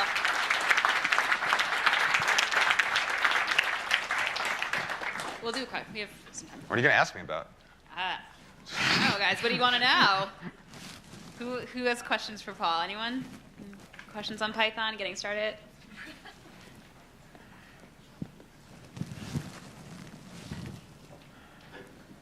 So if you could export some of your personal data but not have an API, how would you access that data? Right. So there's many ways to access data. API is a common one, obviously, because it makes it a lot easier. But you can import data from pretty much any data source. If it's an Excel document, you can use that as a data source. It's a CSV. If it's a database, that's just another way you can access data. And there's modules and ways of accessing that within all modern programming languages. Hi, Paul. What's up, Mike? Quick question for you. So you showed like 5 different libraries that you're using. Yeah. What are some of the other must-use libraries outside of the more popular ones that you just listed, at least for you and the work you're doing? Yeah, so if you're doing data analysis, I mentioned this already, but the pandas is like my go-to, and that's going to take care of so much that I have to repeat that. Other things like NLTK is for natural language processing. There's another one that I'm blanking on for natural language processing that has like a C++ backend, so it's a little bit fast. Spacey is phenomenal in terms of plotting. Matplotlib is the big one, but I started doing more data analysis in R, and there's ggplot, and that's been ported to Python, and I like the language that is ggplot. Yeah, I mean, this hasn't been mentioned before, but you go to github.com. GitHub.com is essentially, it's a way that developers store code, but it's also a little bit of a social network. And if you have a problem to solve, there's oftentimes someone else who's solved it already, and you can use that as a search engine to sort of, I don't know what library to use. Maybe someone's put up a library on GitHub or another place. So it sort of depends on your application, but I definitely recommend seeing what other people have put out there. Great. One question in the back.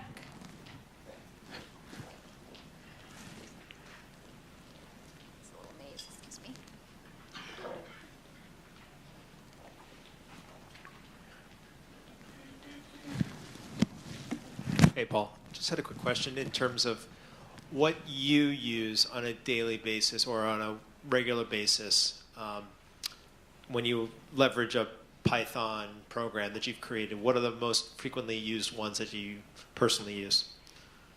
What sort of like libraries or?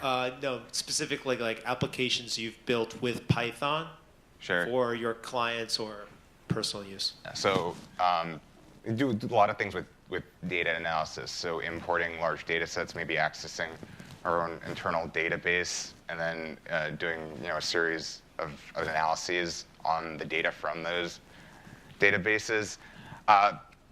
It doesn't sound that exciting because it's highly relevant to like my personal day-to-day job, but that's that's the sort of value you get out of learning how to code. Is like I have a hyper-specific program for my hyper-specific needs that probably doesn't help you as much, but it's really, really valuable to me. I'll do things that just, a program that will put things in the right format or segment my data in a very specific way or do a series of computations that would be a little bit rigorous in Excel or impossible due to the size and scope of that data. So I know that's not what you're asking for, but that's sort of the reality of it. Cool. Anything else, Paul? That's okay. I think we're good. Thank you so much, Paul.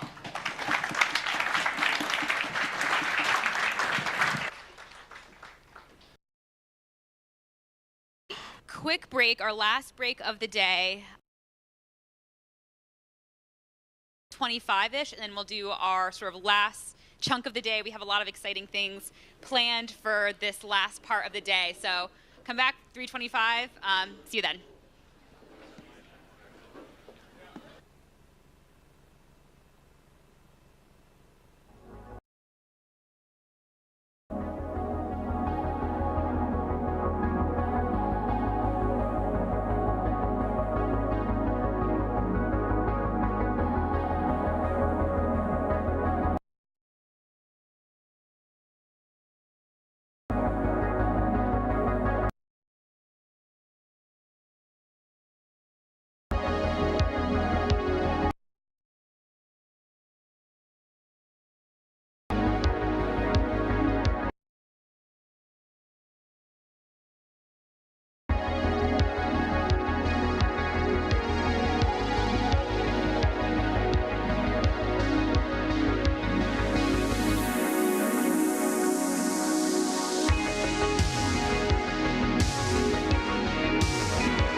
Hello world, I am Vincent Terrazi and I manage the data.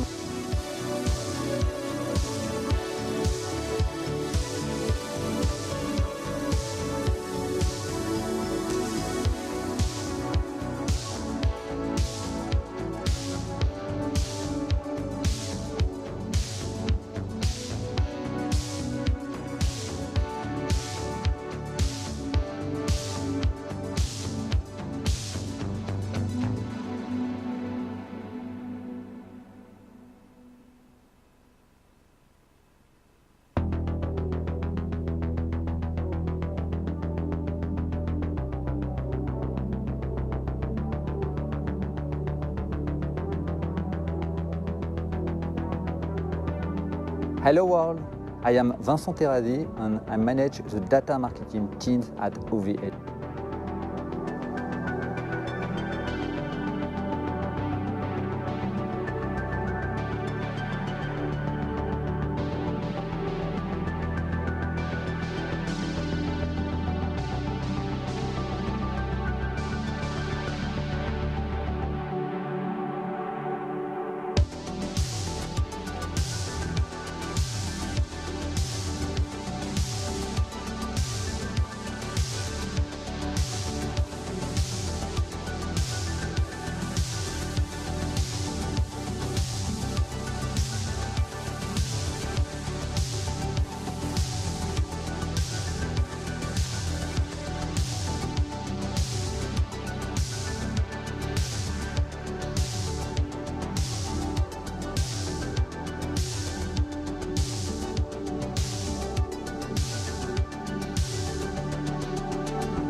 All right, guys, we're going to start to get ready for our last chunk of content here. So if everyone could start to take their seats, we'll be resuming in just another minute or two. Thanks.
All right, guys, we're going to get started with our second panel of the day.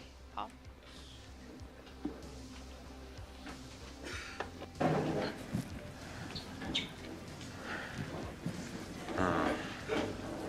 Hello, Blue X on stage again. I know you well. Next up, we have our panel on testing, research, and experimentation. I called this our unofficial theme of TechSEO Boost this year. We're going to start off with this panel, and then we're going to unveil the call for research finalists after this. But without further ado, our panelist members, Rob Bucci, former CEO of Stat, now the head of R&D at Moz. Yeah! Woo! Thank you. Sit over here. Rob, with Moz and Stat, has done amazing research and knows this topic quite well. Ashley Berman-Hale, now of Deep Crawl, but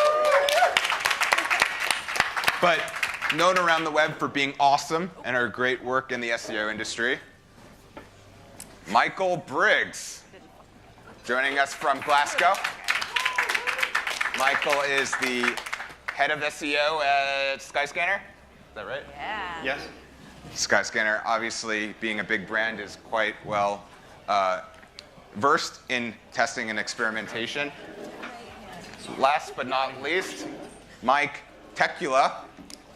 He's a VP over at Distilled in New York. Distilled has their ODN platform for conducting split testing for SEO. I think he's got some great insight to share.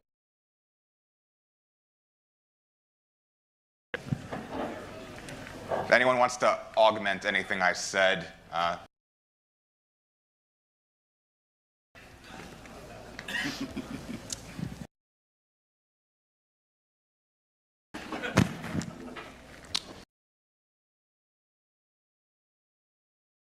and we are taking audience questions throughout this. If anyone wants to share on Twitter, out there on the live stream, we'll have someone run up and share some of those questions with our panelists. Gentle questions. Gentle questions. The hard ones come after the cocktails. That's why we come here in person. Sorry, live streamers. For those of us that aren't running SEO tests and experiments, what's a good starting point? What sort of tests should we be running? I'll start all the way over here with Rob, and anyone could jump in with any sort of insights that they may have. Sure. The answer to that question is a very annoying, well, it depends. You must do SEO. I know, right? What's the answer to that? I don't know. It depends. And it's the reason why I say it depends is because it depends on what aspect of your practice you're trying to test. Like for me, what I'm familiar with is testing SERPs, testing SERP visibility, testing keywords, and so like building a keyword corpus, doing your keyword research. Everything else is going to be bunk, but for different. If you have support in your company, test something that Google has said that you don't have proof of. because people love that. If you don't yet have full support or business backing, then test something you yourself are really, really curious about, because you're going to need that drive to push through.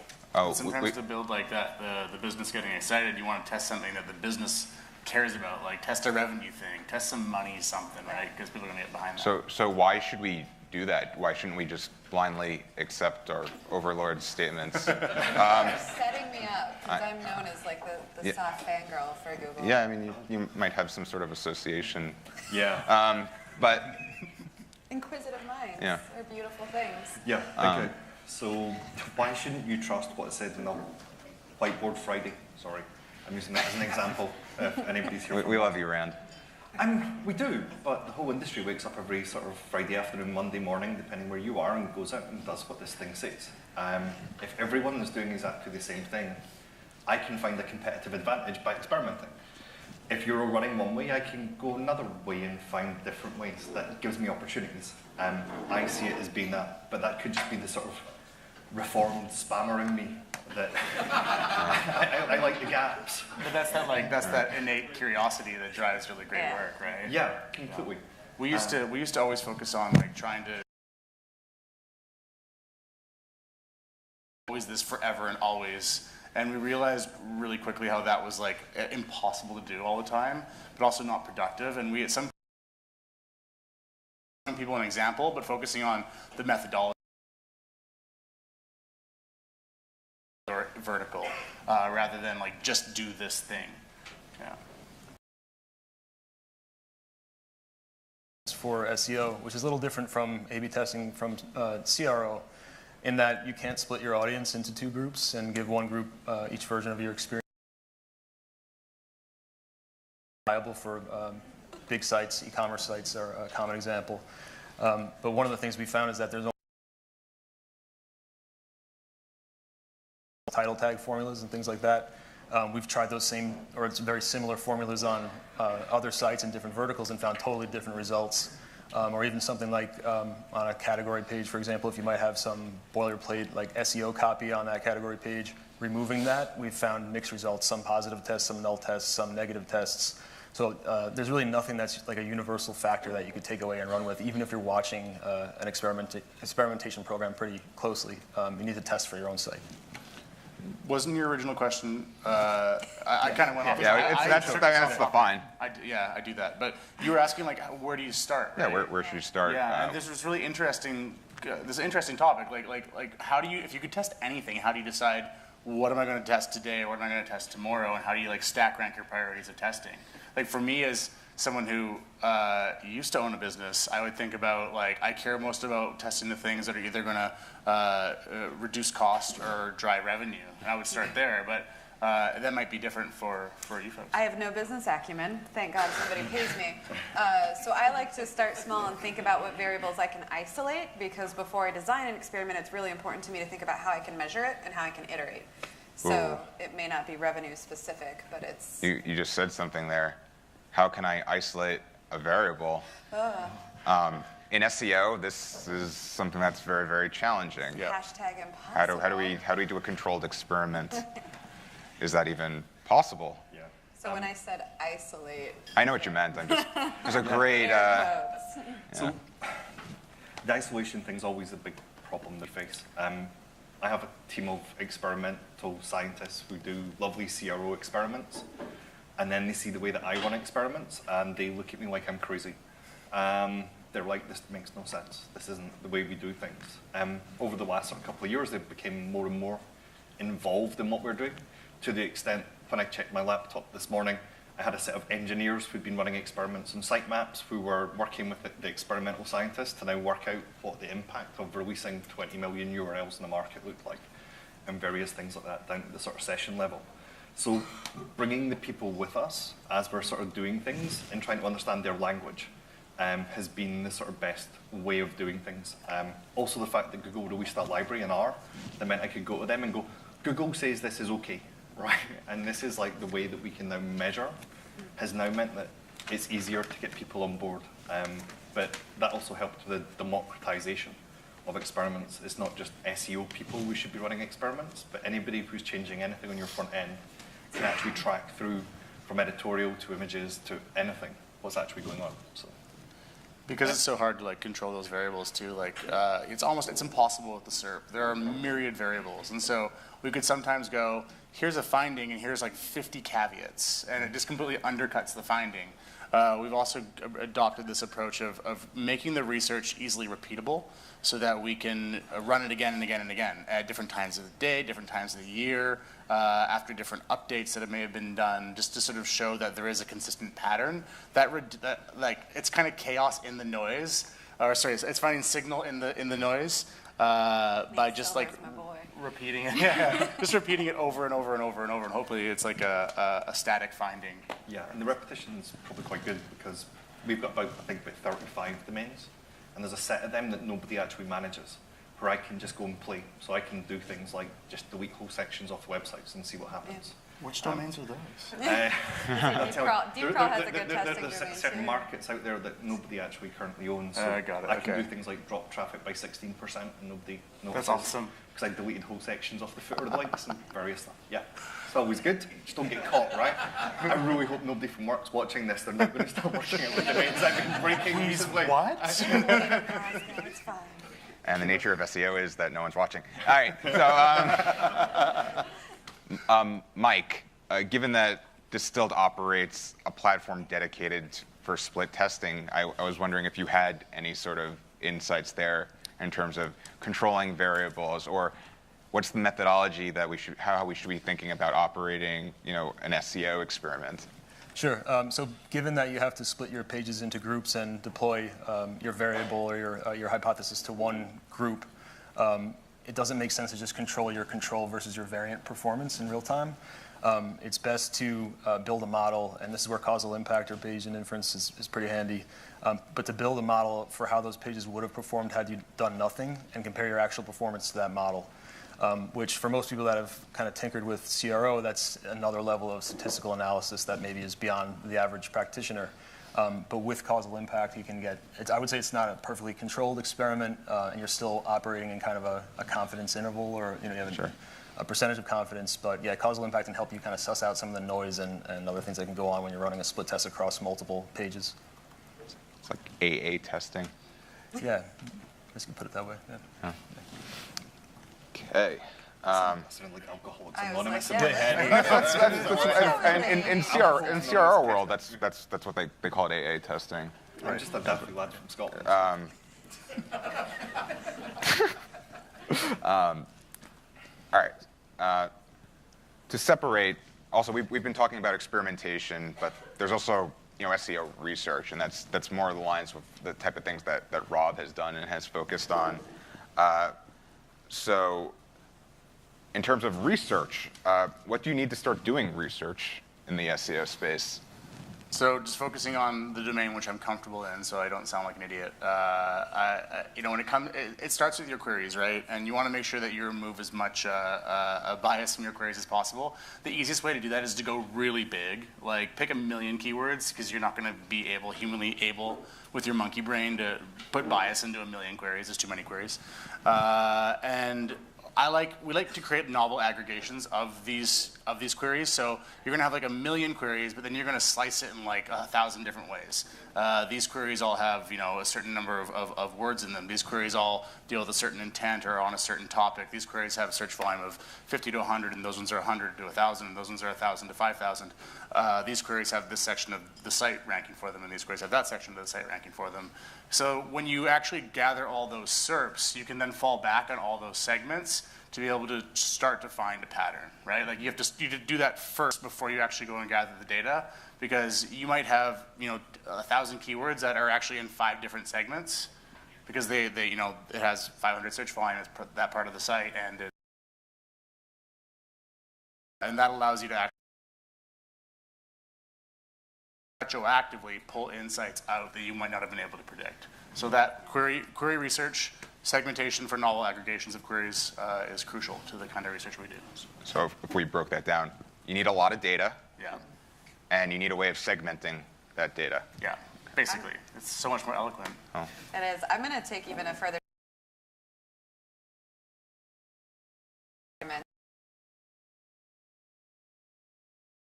but the difference between us as SEOs or as programmers or anything else is that we usually want to confirm bias. So we might set up an experiment in order to get the data that we think is true versus a true scientist would go out and just find data looking for the truth. So before you design an experiment, if you could think about what you want to be true and try to take a step back and remove that, which I think is really difficult to do. Implicit bias is really hard to recognize, but even with very dry experiments, we need to be doing that. I really like that too. Deciding what you want to prove or disprove, but then also being willing to like find the value and not discovering what you hope to discover is actually really important. Sometimes like as valuable as getting to the truth that you'd hope to get to. Yeah. And there was a sort of SEO god complex, which sort of builds up, right? Yeah. We get employed by businesses to turn up and say, if you make this change, things will happen and it's an improvement. You have to be very sort of confident in your workplace that they're willing to go and take failure. Okay? And sometimes that's really difficult for us as human beings to be able to go to our boss and go, we've ran these experiments this month and we've learned nothing, right? Or we've learned that what we thought we knew is now untrue. And we're going to have to rethink a lot of different things, you know? Maybe in agencies that's a lot more difficult than it is. If you have clients who are like, why isn't my graph going up? Yeah. I ran 20 experiments and nothing happened, sorry. That's probably not a great answer. Yeah, one of the kind of uncelebrated gains of running split testing, valid result that shows that whatever you hypothesize is actually going to cause a downturn in traffic. That saves the organization rolling that out and suffering that loss. And oftentimes those are the kind of things that can easily just kind of go under the carpet, or everyone will just change the subject. If there's a test that's run and it's either very woolly or it seems to be negative, but it's not clear. With actual, valid split testing, you can just validate how much, what the impact was, and if it's a downturn, you can avoid that downturn. So that's often the... Sure, even when there's a neutral result, there's value there, because if instead of blindly recommending you change 10 million URLs, you can say that okay, that won't really have an impact, and I don't have to roll this across the entire website. So right, there's definitely value there. Yep. It's kind of the beauty of the research. Like no matter what the outcome is, you're guaranteed to be less stupid at the end of it than you were at the start of it, no matter what the outcome is. About failed experiments, I don't know if any member of the panel has experiment or an idea that resulted as the result of a failed experiment that they are. I know not of these failures you speak of. Depends what you consider a failure. There's always a caveat in there somewhere, I guess. The biggest failure was sort of having to say that I don't know as much as I thought I did. Agency background, so I probably wrote audits for about 8 years of my life and told companies that if you change X and do Y, your traffic will go up. And my biggest sort of failure on, which was, this stuff's probably not true. Things like, for example, you can still make a page rank with no content in it if you still throw a lot of links at it, even though everybody will tell you you're not meant to do that stuff these days, right? The user signal should be terrible if a page has no content, convinced that you must have that product because Google has said you have that product. And then they stay on your website longer, and then they have deeper interaction, you have better signals coming back, right? It's more about thinking about that thought process and getting to the end that way, I think. Or I can give far worse examples of things I've done. How about, what's one test that... Are you sure I can't say two? You can say two. This one really excites me. So there are two tests that I'd really like to run that I haven't been able to design, and they both have to do with people more so than data. So I do a lot that everyone writes out there is available to the broadest audience, whether it's data limit site or hearing. I've never been able to run a test where I have made a specific to rankings or CRO. And I'm very curious because I would love to have the argument in my back pocket to get more businesses to invest in accessibility. I can't do that yet. And then I think the other one is really just representation. So it's important to me that we localize in the sense that people who we're talking to can see themselves reflected in the image content of your site. I think that's something we could do. Like I call it like, you know, scrubbing out 40% of the white men on all of our websites. But I haven't been able to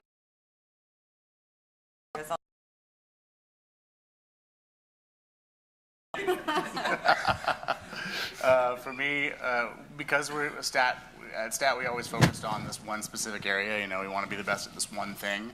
It did create some amount of myopia. Like we only deal with the SERPs. And after 7 years of doing SERP-based testing and research, I'm now hungry to do a bit more like full loop studies that deal with traffic patterns.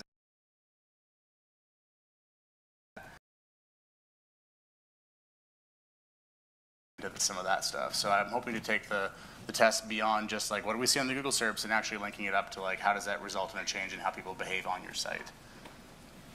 Yeah, some of the things that we would love to test more of that are pretty challenging to set up, even with split testing, or maybe especially with split testing, are things like changing the internal link graph of your site. So like some of the stuff that Kevin was sharing earlier, Kevin from Atlassian, around modeling out kind of the power curve, or you might think of it as like a flat versus a pyramid site structure.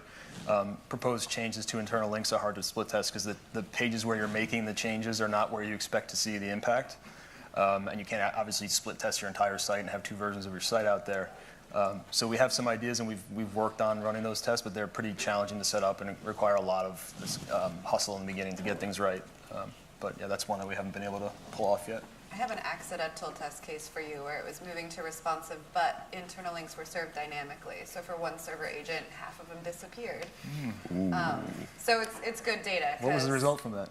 I'll tell you about it. It was not good. That's the Botify. It's also really tricky to find. Dynamic serving is tricky like that, but it becomes this unexpected landmine of testing when you realize through dynamic serving your data. Oh, so on Whoops, pile of pages from every single one of our domains at the same time. Access. Yeah. It's all correlate to a time of night when you're drinking and testing. I don't. So he fixed it. If you have pages that you've no index in a tag and you've got a rel canonical on it, and point somewhere else, no index our pages, and you can't find where it came from. Anyway, that's what happened. The interesting bit that was the whoopsie was the direct traffic on these pages vanished as well, like by about 96%. Huh. You know, we're always talking about how much of our traffic indirect is actually sort of dark search. Experiment. That was like a huge sort of finding, you know, that okay, my graph's doing this, but it looks like this subset of traffic that I'm not even getting credit for is also actually growing in exactly the same sort of way. I don't recommend you run that as a sort of purposeful experiment on money pages. Yeah. That's like an existential crisis for SEOs. And it was about day 3, I think my chief operating officer said that I'd been at work long enough and I should probably go home. Was trying to get to the bottom of it, so yeah, it wasn't a fun couple of days. Mental health vacation. Yeah. Okay, I got a question. Have your test results ever diverged from a Google statement? We're coming back to this. Yes, we are. Okay. I'll take this one. Yeah, so like Think with Google did this article where they talked about how they've seen this big uptick in people doing local queries without the use of modifiers like near me. So people were just writing in like, sushi or jewelry store, and they were so confident in Google's like supremacy that Google would understand exactly what they wanted. And Google was saying, it's okay to do this, you should do this now. You don't have to use near me modifiers because we're so good at what we do. So we tested that and we found that was totally bunk. Like less than 50% of the time when you drop a modifier, a local modifier from your queries, Google does not know how to interpret that as a local intent query and won't surface any local packs.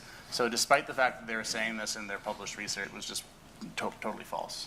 Yeah, we have found at DeepCrawl we've run some experiments with robots.txt and edge cases that were previously said to do one thing that we've then found that Google counters now, knowing that things change a lot. That was the one file that we expected to have really consistent rules with. So we have run experiments where we are testing truths and found some of them to be untrue. Similarly, it took some digging, but Google said, you could use this tool or that tool. They're basically the same, but we found like a real big difference in terms of testing robot.sec out in the wild versus in GSC, testing the rich data testing tool in GSC versus the structured data testing tool, fetch and render versus URL inspection.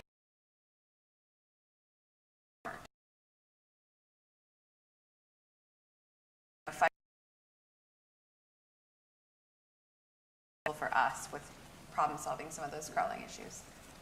We had one test where we had a client who sells canvas prints online, and their content was not JS driven.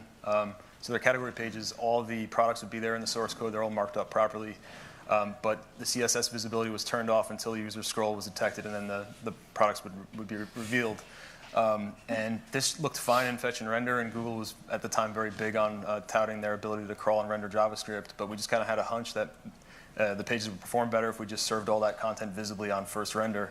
And we saw like a 6% uptick in traffic to those pages where we tested that. So that was very counter to what Google would have you believe about their ability to process JavaScript. Or in that case, they didn't even need to process the JavaScript. The products were there in the source code. It was just the visibility of those upon first load that seemed to be the problem.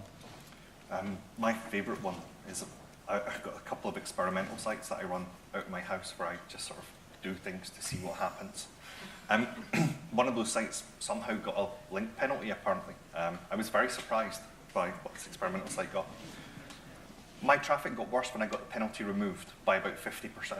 I would have been better off living with the penalty than I was in all the time investment and the loss of traffic that it took. What I did find at the end of that is you can then re-avow links by starting to delete them from your disavow file and uploading it. And nobody seems to be checking that from what I can gather so far. So yeah, once you've sort of disavowed, if your rankings start going worse, yeah, you can start taking links back out until you find the sweet spot inside that particular thing. It's like double jeopardy for bad links kind of thing. Yeah, it is. It's on the test site, right? I would never do that sort of stuff at work, but for sitting on the couch at night is reasonably fun. So you try and work out where's the tolerance in this? How far can I push it? Okay. When conducting SEO research, what's the #1 roadblock that someone might encounter? Where are the bottlenecks? Like from a business perspective or the actual test? All of the above. Me? Okay. I said, so I might as well go. Honestly, this is more of like a procedural organizational thing. It's you get like halfway through the research and you're like wrangling a whole bunch of information and it's swirling around you and you're like, I'm fucked. I have no idea what this is anymore. And you're just like so you're so self-critical that you're second-guessing every part of your methodology, and you're actually like inclined to go back and redo the whole thing halfway through. That's like a major problem. Like we've done that where we've actually like thrown stuff out and then redid it only to realize that it was perfectly good the first time. And so you have to commit to just like getting it to the end, finishing it, shelving it, and moving on to the next thing. That's a major bottleneck for us. Yeah. I think for us at Deep Crawl on the technical side, parsing is a Google black box. So we know a lot about crawling, we know a lot about rendering, indexing, how they can see everything there, but parsing, we don't always know what engine they're using or how strict they are. We use one parsing engine that's a little more strict than Google, but we don't know how much. And then with web rendering service being so far behind Chrome, that's been really tricky for us, and a lot of our tests are specific to crawling, indexing, and parsing. We need to see that level. So from a technical side, it's that. From any other side, I would just say it's admitting that everything here is correlatory versus causation, and that's stressful. Be like, well, I might be able to find a really strong correlation, but I will never. I can't tell you it's causal. So getting buy-in on a higher level, that's the biggest bottleneck I have. I guess my one's the concept of low-hanging fruit, which is one of my least favorite expressions in the English language. Everyone believes that there's some sort of low-hanging fruit that magically you can just go and do tomorrow and it will improve things. You know, what we actually found with experimentation is that it's a long-term cumulative process to deliver growth. It's not a silver bullet. You can't go in experimentation thinking you're going to find the philosopher's stone that's going to change your life. It's going to have to be lots of little things that build over a period of time. So yeah, no low-hanging fruit. It's all been eaten. Best practices. You know, a lot of SEOs live and die by the best practice. What's wrong with this sort of mentality? Because you'll do the same things tomorrow that you did yesterday and not accept the world's changed. And you will read somebody else's view on the world. The reason you're paid as an SEO is because you can think, not because you can write documents, right? Half these documents will never get read, right? You're there to think. And if you just follow what is codified best practice, yeah, you're going to have a bad couple of years coming up. Because I don't think even Google knows what exactly is going on inside the algorithm at times these days, let alone the people who preach from on high that say they've received a message.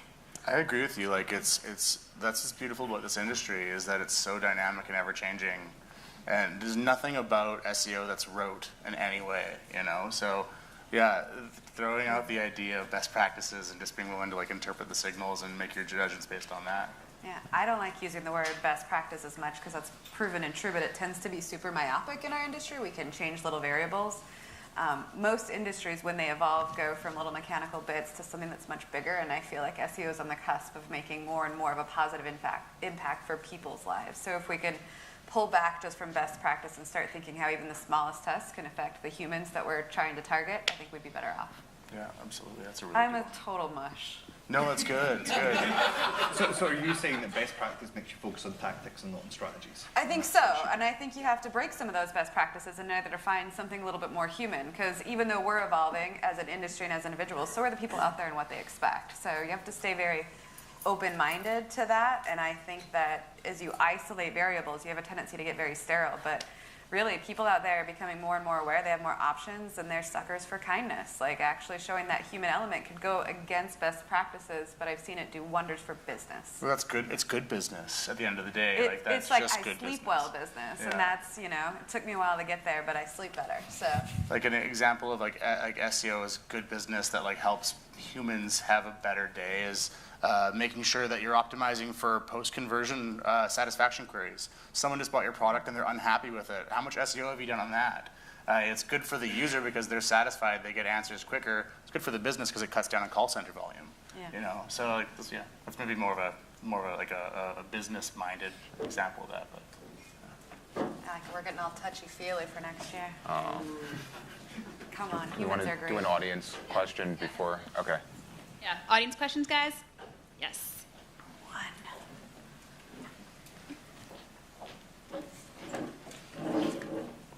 I have a question about metrics to measure the impact of SEO experiments. There are many of them, page views, sessions, users, bounce rate. What do you use? So our platform is based on organic sessions to the test groups, and with the understanding or the assumption that that's going to encapsulate any changes to click-through rate. We do, so there are obviously potential CRO or changes to conversions on from an SEO experiment. We don't run our platform on conversion metrics. We just prefer to measure that stuff alongside or after the test has been run to look at those two variables separately. For us, it's organic sessions is kind of the net all. Yeah. So we normally use just sessions as a sort of starting point, but we have them balance metrics. So we'll then look at on-site behavior to make sure that we haven't then caused something else to break, i.e., is it actually good traffic and are we delivering a good experience to those users? Is equally as important as making the number of users go up. Yeah, ultimately you want them to convert, right? So yeah. That's always good. Yeah. I like getting paid. So yeah, but you want to make sure that experience is correct. Because just driving traffic to a page that offers no value to users is like, it's a spamming game. And I sleep better these days now that I don't spam. I didn't like that laugh there, but this question's for Mike, but maybe some others have some input. With all the testing that you've done for clients and through ODN, have you noticed any latency that is not related to when the page gets crawled? So in other words, you know that the page has been crawled, you know the set of pages have been crawled, but the effects of the change don't happen until X days later, or is there any latency, or do you notice like the next day? I'm afraid I'm not going to have a great answer for you on that. It's a good question for sure.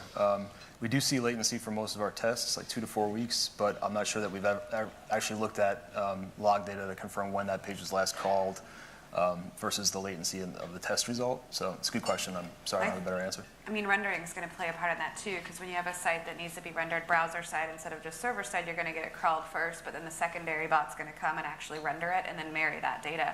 And there can be a pretty big gap. Like supposedly it's supposed to be pretty quick from the first browser to the second rendering bot to come through, but that could also take weeks. I mean, Google hasn't said much about the time between that. So I think theoretically it should be pretty quick, but it's another reason why you want to use something like pre-render, because I think you could isolate that and get that out of it. Otherwise, I imagine that depending on the technology of the site, that's going to affect the latency question too.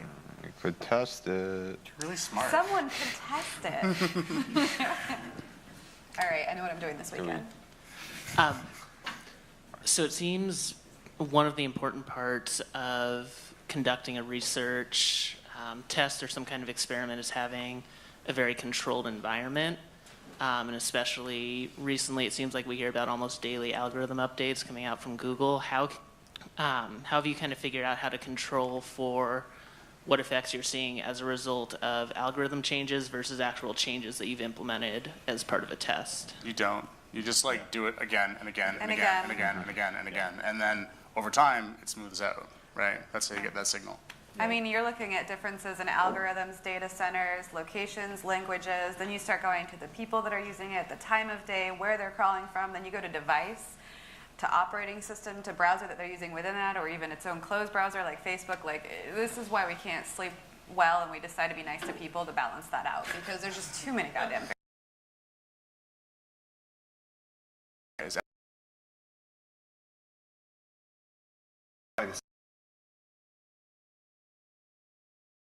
You know, the same way as we went to chemistry class and you found if you took this and you added some acid to it, something happened, right? That's basically all we're trying to do with these tests is every time we do this, pretty much, do we get kind of the same result? And we have to think about it that way.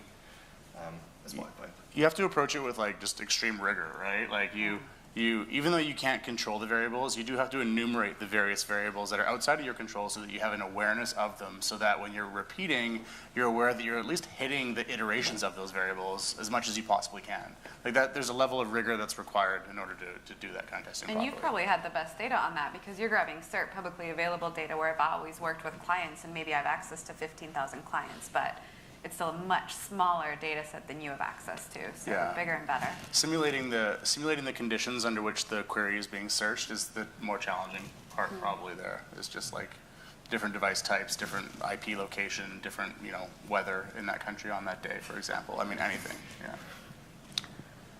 Okay.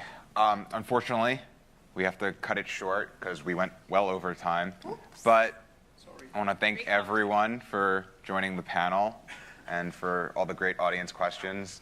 We're going to be around later to drink and answer questions. Okay, good. All right, it's all good. Thank you. I mean, emotionally, no.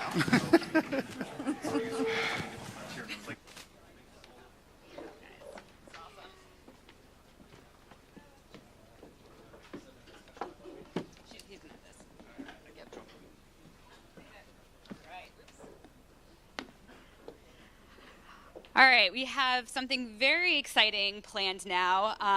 For those of you who aren't aware, leading up to Tech Boost, we had a research competition that was spearheaded by Russ Jones. He's going to come tell you a little bit more about it, why we did it. We also have some of the finalists here. They're going to present their highlights from their research submissions, and then we're going to announce the winner. So very exciting stuff, and Russ, come on up. Woo. All right. I don't know if any of you have ever tried to grab the words that came out of your mouth and pull them back in, but last year, right after the TechSEO conference, I was so excited about all of the conversations that I had had. Everybody talked either about research that they had been doing or about something interesting they had seen, and I thought to myself, if they would just go and test that and see if that really is true, it'd be fantastic. So in conversations with Paul and the others, I was like, you know, we should have a call for papers. We should do this properly. We should have a formal research contest. Hell, I'll put $1,000. Oh, I should have pulled that back. But nevertheless, I'm still really excited about this today. I was also able to get Moz to help sponsor this research competition as well.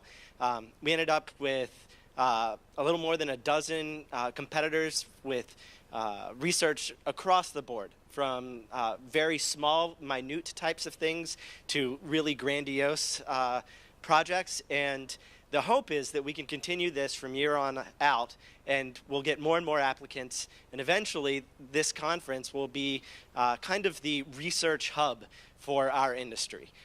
When I gave the State of Technical SEO talk last year, I really pushed that research is essential, and it comes from technical SEOs. And it's essential because if we don't do research, then the only thing we can do is wait for Google to tell us what to do. But if we do research, then we can find opportunities that exist and ultimately competitive advantages. Well, we have 3 finalists today. 2 of them are with us. One of them is international, so they can't be here.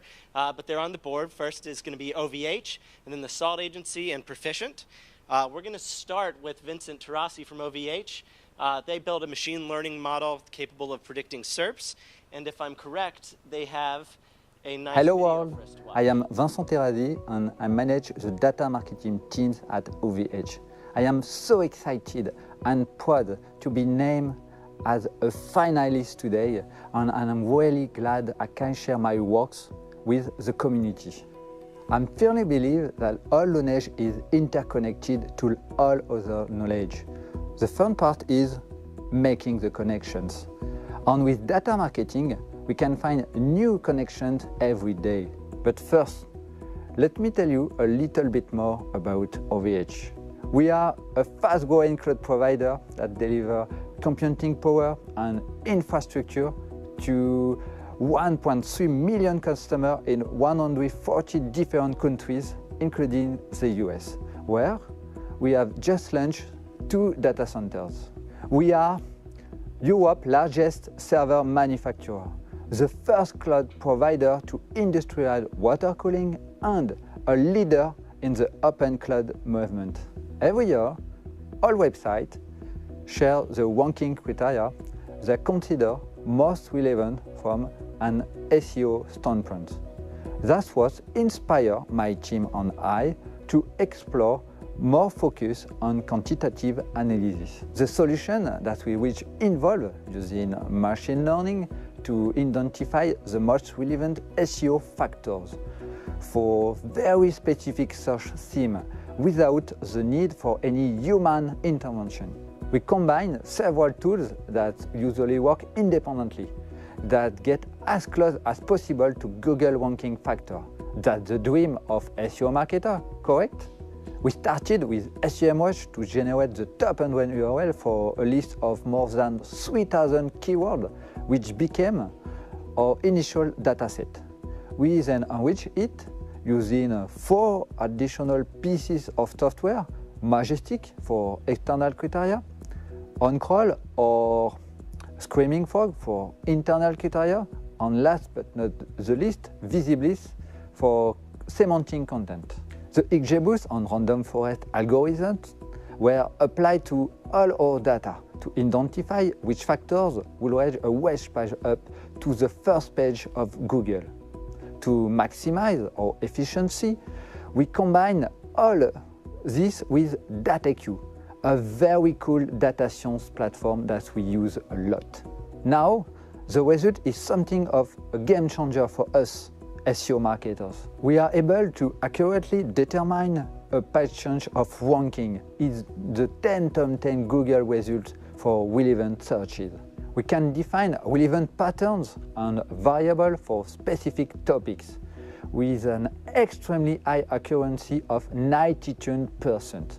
Every time a new web page is created, our tool can tell whether it will rank in the first page of Google, all in real time. This project demonstrates that data science can be used to successfully predict URL positioning, which opens up some really exciting possibilities for SEO marketers. In fact, or discoveries have made all big generis rankings factor studies obsolete. Thank you all for watching me and for your great feedback so far. It's much appreciated. If you like to hear more, I can explain you the source code. I'm really hope you will vote for our Google Ranking Predictive Tools project. Thanks, Predictive SEO works. All right, let's give him a round of applause. So the second contestant here is a finalist. Should be familiar from earlier this morning. I want to invite Dan Taylor back up onto the stage to talk about Cloudflare and service workers.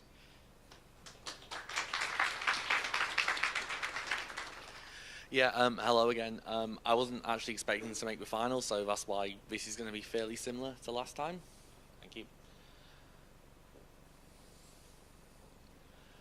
So essentially on this one as well, I just want to actually mention that all of this wouldn't actually be fully possible for us if it wasn't for actually the developer behind who I've got doing this, which is Igor, who hopefully is still back in England watching this, or he's forgotten, I'm not. So essentially the hypothesis we had that came from the struggles of clients, and also not only with hreflang, but also implementing redirects on things like Git pages, which don't have a native functionality to do so, was to see whether or not we could actually leverage what was only being used for little basic things to actually be used as either stopgap solutions or permanent solutions for some sites where development queues, logistics, gatekeepers, all those other issues existed. And then, if successful, can it be done on scale and actually recognized by Google in multiple facets? So the methodology we actually did this with, so for redirects, we actually just did this on an actual live site migration from Git pages to WordPress. That was about 7 months ago now, and everything happened as it should. Redirects moved, pages moved, rankings moved. It was exactly like a normal site migration, although the redirects weren't server or client side, they was on the edge. And then the actual hreflang and all the testing, again, we just use real-world example sites, and in this case, I tried to break my own site. Through our actual results, like I showed earlier, we can actually now do this at scale, and to turn those into generators and close the loop in that respect was quite easy. So that's why we released Sloth early this morning as well, and you can sign up to that and literally upload CSVs.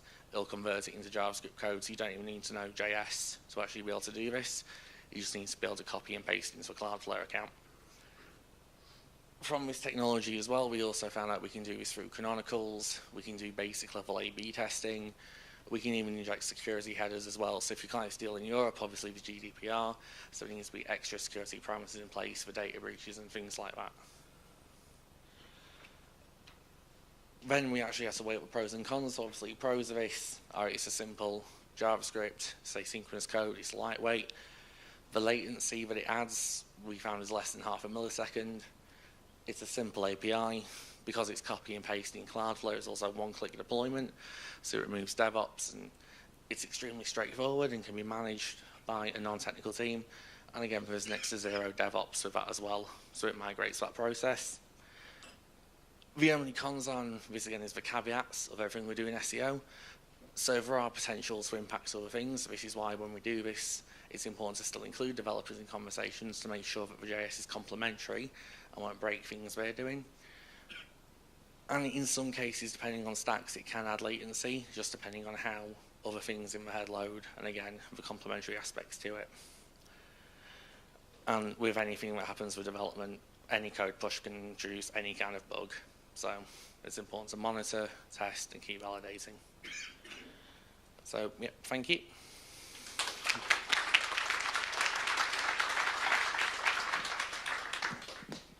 Yeah, I want to reiterate how exciting some of this research really is. I mean, now between ODN and Rank Science and Cloudflare service workers, we now have many different methodologies to perform research.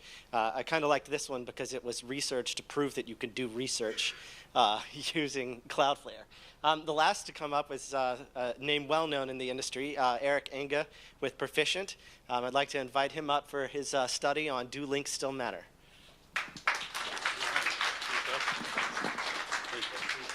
You too.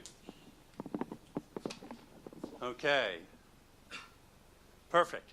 So yes, I want to talk about whether links still matter, not just for 2017 like the original slide said, but since we're in 2018, maybe we'll talk about 2018 too. The debate has been out there, and what causes it is as Google does more and more changes to the way that they evaluate relevance on a site, more and more people will write articles that look like this one asking about whether links still really matter. And what's going on there is that people are conflating this change in way relevance is evaluated with whether or not links are still a ranking factor. They're very different things. It's been a long time since you could get a Tupperware site to rank for a used car query. By the way, you used to be able to do that long ago in SEO, but you can't do that today. So the other thing as background for this is that we used to have great studies from Moz and Searchmetrics, and there was so much criticism out there in the industry about correlation studies because correlation not equals causation, that whole conversation. But to our point of view, they still really matter. And so as we thought about, well, okay, we think links still matter a great deal, we decided to set out and do our own correlation studies, which we've been maintaining over a few years now, to show whether or not they still matter and evaluate how that changes over time. So a little bit about the methodology. So that's a quadratic mean calculation, but let me give you a little background. We decided to challenge the original approach to the math that people are using, and to do that, we brought in Paul Berger, the director of analytics from Bentley University, and Per Enga, actually that is my brother, from Stanford University, both experts in statistics, to help us evaluate the approach. And most correlation studies use a factor called R, that's the correlation value, but it turns out that that literally has no meaning at all in statistics.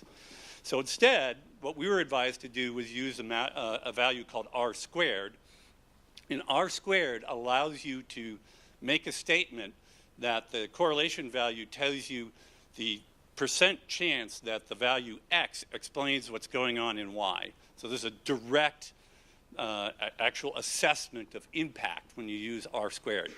So we used this revised math, and basically in the first 2 years of our study, August 2016 and May 2017, these are the values we saw. We went from 0.303 to 0.325 in terms of the level of correlation seen. The value actually went up slightly, but that's probably within normal range of error. Now, it turns out just yesterday I got the not yet published 2018 value for this, which is now based on a slightly larger data set using Moz's Link Explorer. Gave a value of 0.293, so pretty much the same story going on. The other interesting thing about this is for the first time, the DA of the linking site correlation to the rank was stronger than a simple count of links to the ranking page. So that's something that appears to have crept into the world as a result of Link Explorer being released. So last thing we did is that we said, okay, we have a very complex environment here. We're dealing with over 200 ranking factors. Of course, we're going to have many search results where the correlation is extremely low. That's just a natural part of the environment, right? So what if we did this? What if we took and we normalized the link counts for each ranking factor? So the link counts for everything was between 0 and 1. And the reason to do this was to prevent very popular queries where link counts would be very high from skewing the evaluation of less popular queries where the link counts were very low. And we summed all those, and we did a quadratic mean calculation on that. And so the purpose of this, again, was just to take out the noise and get more of an aggregate assessment as to how much links might weigh in the overall environment as a ranking factor. Here the values are basically off the charts and all very extremely high, and it doesn't matter whether you're using a Pearson correlation or a Spearman correlation. The values are still very high here in the 2018 study too, actually slightly higher than these. So What this all suggests to me in the end, that links are still very much a ranking factor. They're still very potent. Yes, there are a lot of other things that are impacting rankings today. That doesn't mean that this factor has been lost. But let's try to back up into some intuition for this. Why do they matter? Imagine you have a retail store and someone comes in and the first thing you say to them is, by the way, there's a sale at so-and-so across town. You might want to check it out. They might leave. And that's exactly what you're inviting people to do when you implement a link on your site. So if you haven't been paid for it or compensated for it, the only reason you have for implementing a link is because you think there's enough value to your visitor, to your user on your page, that you're willing to take the risk that they're actually going to leave. That's a fundamental core part of why this still matters. And hopefully, our study has helped show, at least from a correlation and math point of view, that the data says it still matters too. Thank you.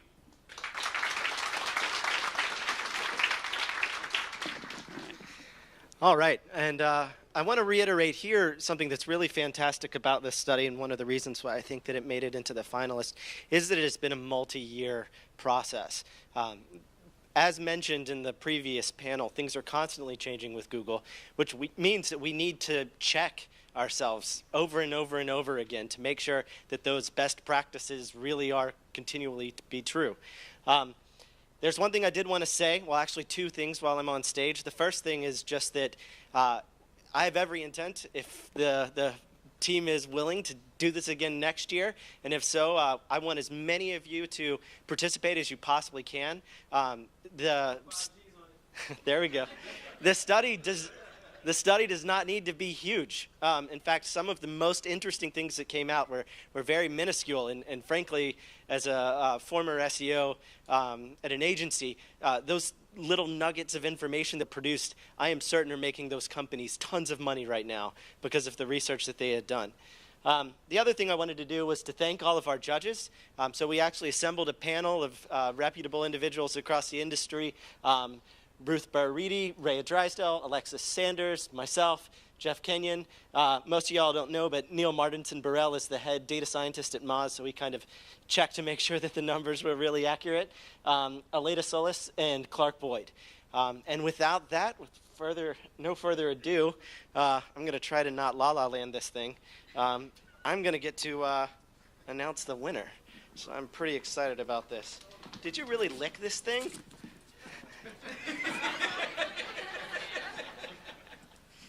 This is going to take a second. Let the suspense build. Yeah, absolutely. All right. And the winner is going to be Dan Taylor, Search Consultant Technical Account Director at Salt Agency, for their work with cloud service workers.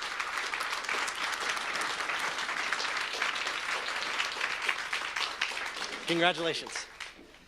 All right, and yeah, we got one of these. We did it. We went for it. Yeah.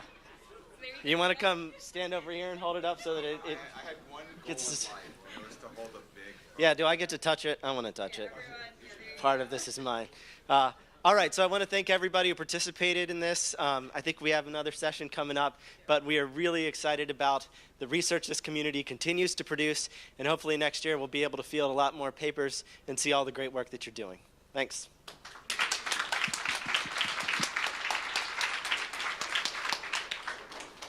Thank you so much. Exciting stuff. Well, there we go. Winner is Salt. So obviously, Dan's going to have a few things to celebrate. Just a reminder that coming up in just a little bit, we're going to have the Botify cocktail hour that will be outside where everyone enjoyed lunch today. So drinks are coming up very, very soon. But before that, we have one final presentation. It's our afternoon keynote. I'm going to invite Tim Kadlec up to the stage, and he's going to give a session on web performance. Thanks. This one, yeah, that's good. Yeah, so I talked to the Botify folks. I think the incentive here is that if you manage to stick through this entire talk, that's how you get access to the happy hour. I haven't gotten final confirmation, but that's what I'm angling for. But before I start, though, I wanted to say, can we get a round of applause for Megan and Paul and the entire Catalyst team, because this has been fantastic.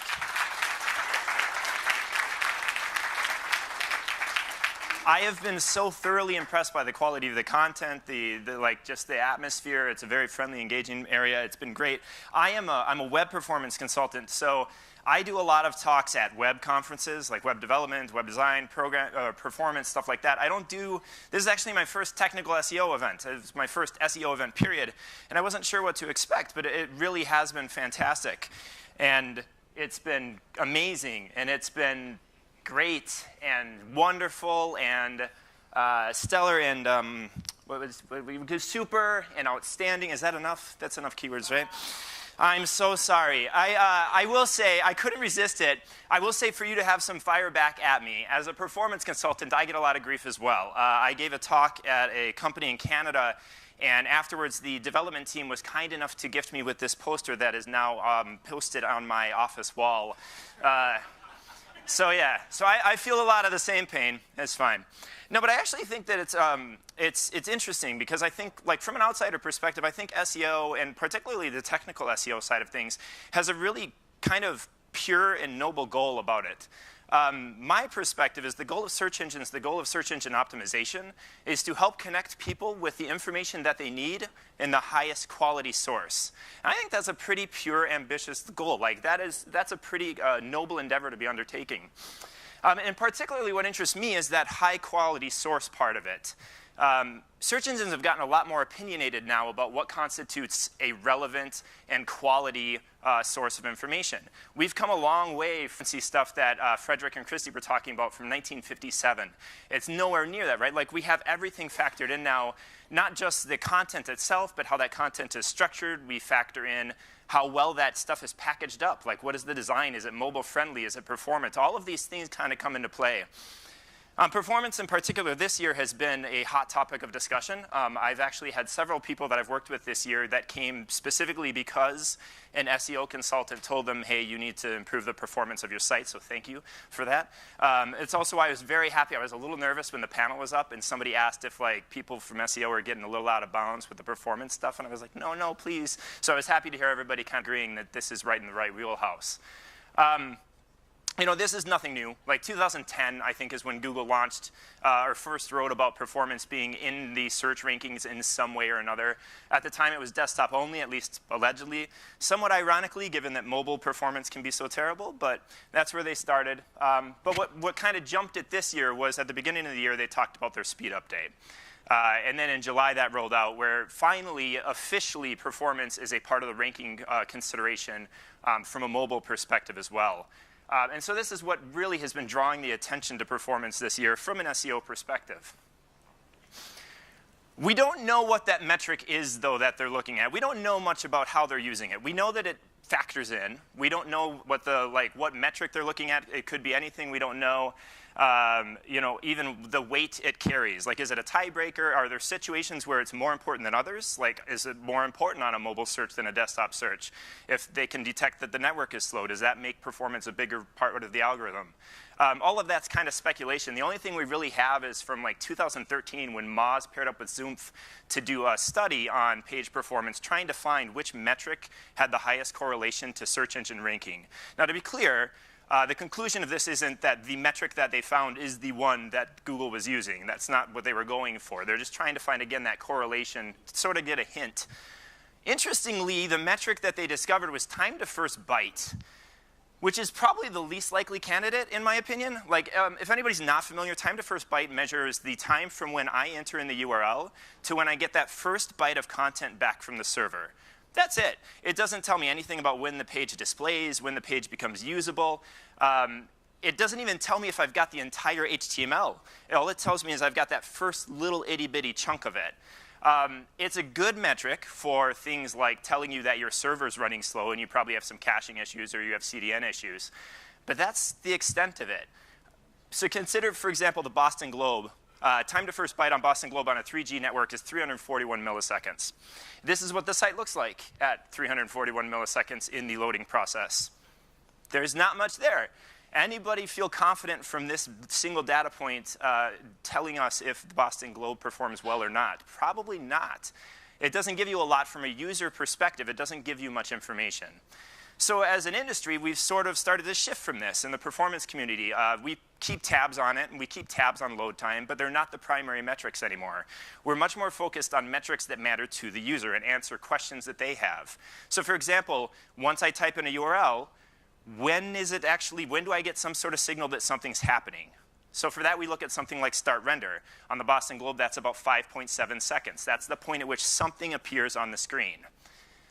When is that stuff meaningful? When is it meaningful content? Now, Boston Globe has the exact same meaningful time as their initial render. 5.7 seconds is meaningful content.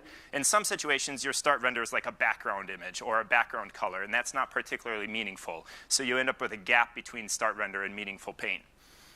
But so is it happening? Is it meaningful? And when can I actually use the thing? Like, when is the page interactive? For Boston Globe, that ended up being about 33 seconds on a 3G connection. This is because we have a lot of stuff, and Crufton will talk about some of those things coming in, like third-party scripts and other things that slow it down. But this is the first point in the page load process where if I click on something, the browser is free and the browser's just kind of waiting because it's too busy with everything else. These are much more meaningful metrics. And if you want to keep tabs on these, and I feel like you should, I know they've got the accessibility audits and SEO audits and a whole bunch of other things baked in as well. It's just a good thing to have running consistently and monitoring. But they'll report each of these metrics for you, so you can kind of keep tabs on how you're doing. But these are much more meaningful, much more impactful metrics. They're also notably the metrics that all the browser teams are pushing. Like Google Chrome team is very vocal about this. The Edge team is very vocal about this. The Firefox team is very vocal about this. The app team is pretty vocal about these metrics. Now, I'm not necessarily, I don't want to insinuate that the search engine team and the Chrome team, for example, are in cahoots here and they're pushing the metrics that the search engine team is also going to be focusing on. But I do think it's a signal that you can at least be kind of paying attention to. And if I was a betting man, which I'm not, but if I was a betting man, I would say that if they are not using signals like this right now, it's going to be happening in the near future. You know, again, search engines' goal with including performance is to make sure that they're ensuring a better experience for users when they click through. So it makes sense for them to focus on those user-focused metrics. You know, we may never get the answer, and I hope that we do not, to be honest with you, because as soon as you start optimizing for an individual metric, the rest of the metrics kind of get pushed to the side. That's why it's usually good to have several metrics that you're looking at so that you're not, you know, neglecting some of them in the process. There is no one metric to rule them all, especially when it comes to performance. It's like trying to measure how fast you're running a marathon by taking your 5-mile marker and extrapolating the data based on that. Like, you can't do it. It's a journey, and to measure a journey, you have to measure multiple stops along the way. You also don't just make performance faster for the sake of making things faster. That's not why we do things. We do it because we know that there's a business value. This is a chart from SpeedCurve, which is a great performance monitoring company, with a client that I worked on earlier this year. And what it's showing you is the bounce rate as it relates to start render time. So the start render time is here in the blue, and you can see that as the start render time gets higher and higher, that pink line, that bounce rate, continues to go through the roof. There's a direct connection here between how quickly we get stuff on the screen and whether or not those people are going to stick around. And this is far from an isolated incident. Tammy Everetts and I maintain a site called WPOstats.com where we collect every case study we've ever seen that ties performance to some sort of a key business metric. And there are pages and pages of these things here. And in fact, if you're ever working with someone or ever find your own stuff, particularly as it relates to SEO traffic kind of stuff, because we love that kind of thing, you're free to submit stuff on through GitHub and we pull it right in. But we've seen it impact every single major metric we can think of. You know, everything from bounce rate. Etsy saw a 12% increase in bounce rate just by including 160K of images on their mobile site. To engagement.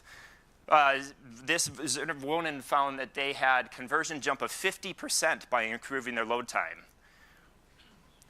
Tokopedia talked about how they reduced their start render time, and when they did, they saw engagement metrics across the board improve. And then, yes, traffic. Pinterest rebuilt their pages for traffic and saw a 15% increase in SEO traffic. And they're not isolated. They're not the only example that we have from this either. We've seen a direct relationship. This is why we make things faster. This is why search engines, again, search engines don't prioritize performance for the sake of doing it. We don't make things faster for the sake of making them faster. We make things more performant because better performance means a better experience, and that means better revenue, better conversions, better engagement. So this means that we have a little bit of a challenge, though, because the web as we've built it, and I say we kind of collectively, not just us in this room, but developers, designers, everybody involved in it, is a bit heavy. Over the last 3 years, if you look at data from HTTP Archive, which monitors all sorts of information across 1.3 million different sites, you'll see that the median page weight has jumped by 15% on desktop and almost 50% on mobile. It's a huge jump. And does anybody want to take a guess? We've sort of alluded to it probably half a dozen times already today. Anybody want to take a guess which resource might be driving a lot of that growth? JavaScript. Yeah, JavaScript has been mentioned so many times in passing today, and always with like the rightful trepidation. Yeah, JavaScript is pushing a lot of this growth. As developers are sort of latching onto these client-side frameworks, things like React and Angular and Vue and Ember, you know, and these are fantastic from a developer ergonomic perspective. They're great. I mean, as a developer working with these, they're very friendly. It's very easy to build out some really complex, rich, immersive experiences with them. But the cost is that we're putting more and more JavaScript onto the device.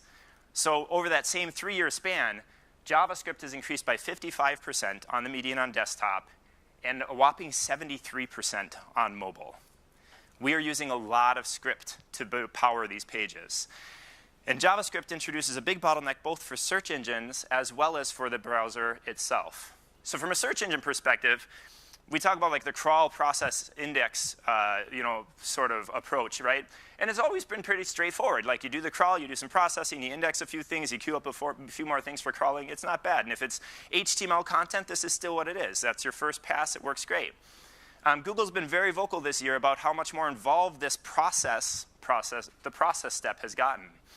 Now they actually have to go through a whole rendering process inside of here. So you get that initial pass, and if your content's there, it's good. But then the second pass, what they have to do is they have to actually add these URLs to a renderer queue, and then take those URLs and one by one, probably not one by one, they probably have multiple servers, but you get the point. They start to pull things out of the queue, pass it to the renderer, which is basically a headless version of Chrome, running like 41, really old version. They should probably update that. And pass it through Chrome 41, and then that's your output. Like once they run the JavaScript, now they can actually look and index some of that content that's coming from those JavaScript-heavy pages. Bing has a very similar solution. The terminology is a little different, but they have like a crawl queue, and their renderer is based on Edge. But it's similar, right? You have to fire it up in the browser to render, to actually execute the JavaScript and render some content out so it's usable. Now, Bing and Google have done a lot of amazing work to make this process as fast as possible. In fact, Frederick, I think, has given a talk about all the work that went in from the Bing side of things to speed this process up. However, they do have the deck stacked against them a little bit. It turns out that there's, you know, a few like 100 trillion different URLs online, and it takes time to process that many URLs. And so it takes a while to go through the queue. So at Google I/O, it kind of there was a little bit of waves coming out of this, at least in the circles that I follow, when they revealed on stage that in their situation, it can take as long as a week for your URL to get through that queue. So if you've got a JavaScript-heavy page, yeah, Google can run some JavaScript. Bing can run some JavaScript. You can get those things indexed, but it might take a while before that happens. In the meantime, you've got new pages or new content or changes that's kind of just sitting there languishing. So there's a big bottleneck from search engine perspective. There's a big bottleneck from the browser perspective as well. When a browser finds JavaScript, it stops everything. So when it's coming along and it sees that you're using jQuery Acular, which is probably in production somewhere, a combination of these 3 libraries, what happens is the browser says, hold on, JavaScript can change the DOM, JavaScript can change the styles. I need to stop everything. I need to download the JavaScript. I need to parse it. I need to compile it, figure out what I'm going to do, execute it, and then I'll continue on parsing the rest of the page. So it is a huge bottleneck in the display of the page. Now, we can help it a little bit by giving it a few hints, and it's actually much easier than it used to be. It used to be you had to use some complex JavaScript to load all these things and handle it. Now, more or less, it's a little bit more straightforward. We have the async and defer attributes. So what async does is async says we're going to move the downloading part in parallel. So when the browser finds a script with an async attribute, it's going to go ahead and download that JavaScript while continuing to parse the rest of the HTML. And then only once that JavaScript's downloaded, we don't know when that's going to be, but once it's downloaded, it'll stop what it's doing, execute the JavaScript, and move on. So at least we move some of that in parallel and reduce the bottleneck a little bit. Defer is even better. Defer is sort of the nuclear option. With defer, what we're saying is defer the execution until everything else is done. So when it finds the script element, it doesn't stop. It just keeps going, parsing the HTML, downloading the JavaScript in the background. Once that HTML has all been parsed and we have an opportunity to actually get something on the screen, that's when we're going to execute the JavaScript. So defer and async can push a lot of this bottleneck stuff out of the way and get things out onto the screen much quicker. They also have the added advantage of making the page interactive a little bit earlier, like reducing the amount of work the browser has to do on the main thread. Browsers operate with this concept of threads. It's similar to like a department store, right? Think of a checkout line at a department store. Imagine, this is the worst designed department store ever. Imagine that they have one line that handles all the checkouts, the returns, it handles the customer service. You're all queuing up in the same queue, right? And it's not, if you've got like one thing you want to return, we've all been in that situation. You get one thing you want to return and the person in front of you is like buying like $600, $700 worth of Legos or something, and it's slowing down the entire checkout process. They want to help you and they will eventually get to you, but they have to take care of the rest of it first. This is how it works with like the main thread of the browser. The main thread of the browser is responsible for JavaScript execution. It's responsible for anything that the user does, responding to that. It's responsible for anything related to layout or painting. Anything like that happens on that main thread. So if we've got a lot of JavaScript running, it means if a user comes along and tries to interact with the page, the browser's it can't do anything until it's done with what it's trying to do. When we use async and defer, what we do is we tell the browser it's OK to put that on a separate thread. So just like a department store opens up multiple different lines for you so that you can kind of move through a little bit faster at least, the browser will try to open up multiple different threads. Now, it still has one main thread, right? Like at the end of the day, the user input, the layout, and the actual execution of the script all has to happen on this main thread. It's sort of the conductor of the entire experience. But with async and defer, we tell it it's OK to do the parsing and everything separately. Like, get that out of the way so that people can still interact with the page. And then only when you're ready to run it, then move it onto the main thread. So it speeds that up as well. Async and defer actually also protects against some fragility introduced by a single point of failure, which I think is one of those performance topics that just never, I don't know, it's just never seemed to get as much attention as it should. Single point of failure is a situation where you're using a third-party resource, and the third-party domain that you're loading it from has issues. Like their site suffers, they've got some server issues, IP issues, something that is causing them to be slow to respond. And because of that, because of the blocking nature of JavaScript, when they suffer, you suffer as well. It's a pretty common situation, and it can impact both the browser experience as well as the search engine indexing experience. Catchpoint just wrote a blog post about something they saw on Black Friday. We're probably the worst time for a third-party provider to ever go down if you're an e-com company, right? But they found out, they were looking at some data, and what they saw was that Core Metrics, which is a really popular service used by e-com sites, had a little bit of issues.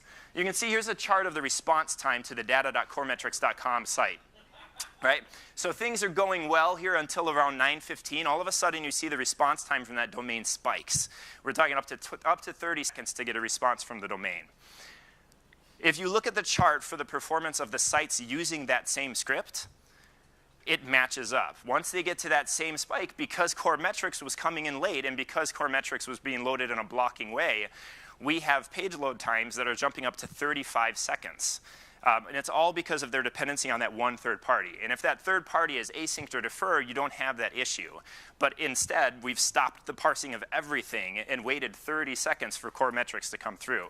And I'm not picking on Core Metrics. Like, this is not just them. This is the reality of the web. Things are going to break. Your third-party services are going to have outages. They're going to have issues. At some point or another, this will happen. It's also a geography thing. Single point of failure is a huge thing if you're trying to reach any sort of a global audience, particularly somewhere in China. With the whole Great Firewall of China, like SPOFs are extremely common in that kind of situation. So async and defer are deceptively simple. They're just 5 characters, 1, 2, 3, yeah, 5 characters each, but they can actually be extremely impactful from a performance perspective and a usability perspective. Now this helps with when the execution happens, but you still have to deal with the fact that we have a lot of execution and a lot of script to deal with. We were talking about that 457 at the median for desktop. That's the compressed small version. When we send text resources over the network, we package it up in a nice tidy bundle and just compress it really tight. And when it gets down to the browser has to unpack it and deal with all that raw text.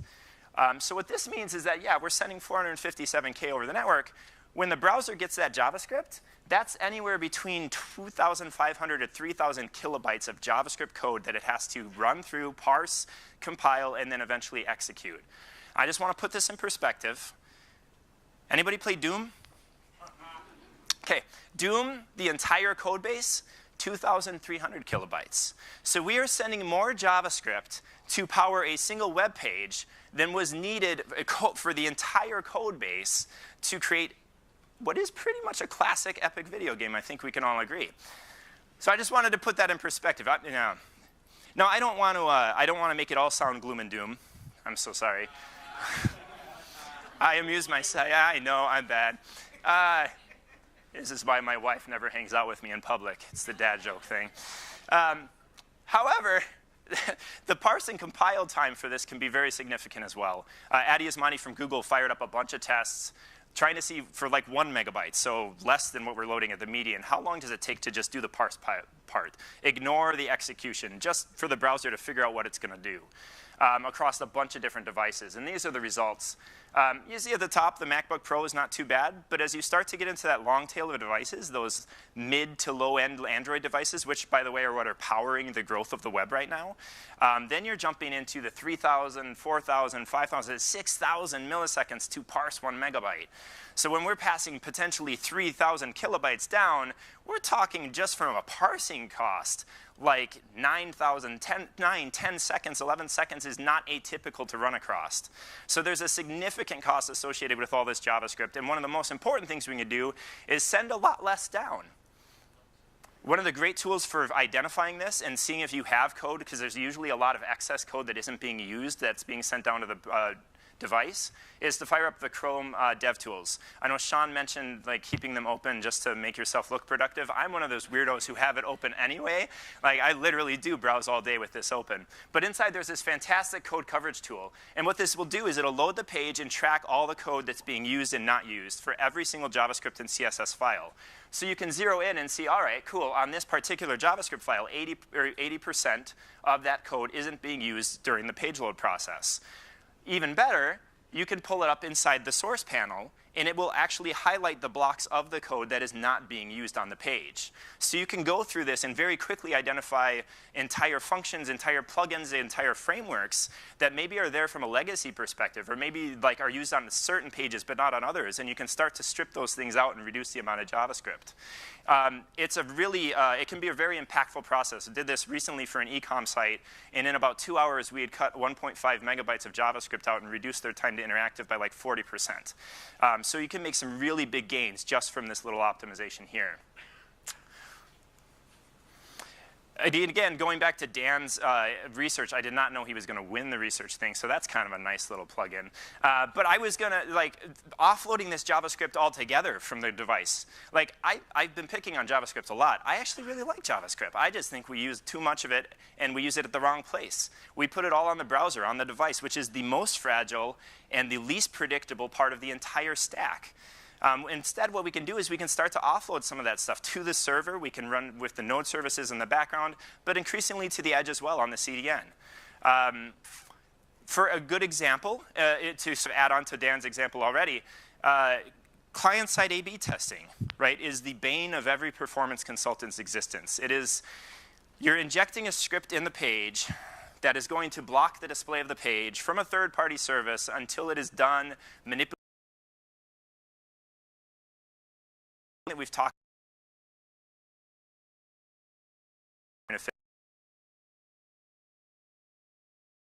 so testing. Thankfully, you can kind of start to break away from that. Optimizely, other solutions have server-side solutions. There's also been experimentation pulling this into Cloudflare workers. So Filament Group, which is here in Boston, well, they used to be here in Boston. I think now they're distributed, though. Some of them remain. They had been doing a lot of experimentation, and they just finally wrote this up a few days ago around putting these A/B tests inside of a Cloudflare worker. And so they built a script. It's available on GitHub. Everything Filament Group does, they put it on GitHub because they're amazing like that. That lets you have this service Cloudflare worker, and it'll parse your HTML on the CDN level. What that looks like from the HTML perspective is simply comments.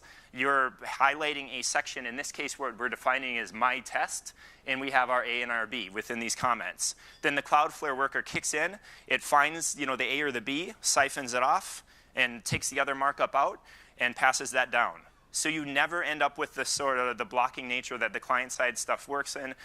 You have a very fine-tuned A/B thing, and it's also fairly easy for developers to play with. You wrap a nice GUI on this, it also becomes easier for other folks inside the organization to play with as well. Moving JavaScript off the client is extremely impactful. In fact, moving JavaScript off the client is at the heart of most of the performance improvements that you see whenever you use Google or AMP. It's not Google AMP technically anymore, AMP project. AMP came out with all this to-do about how it was going to make the web money. I had from the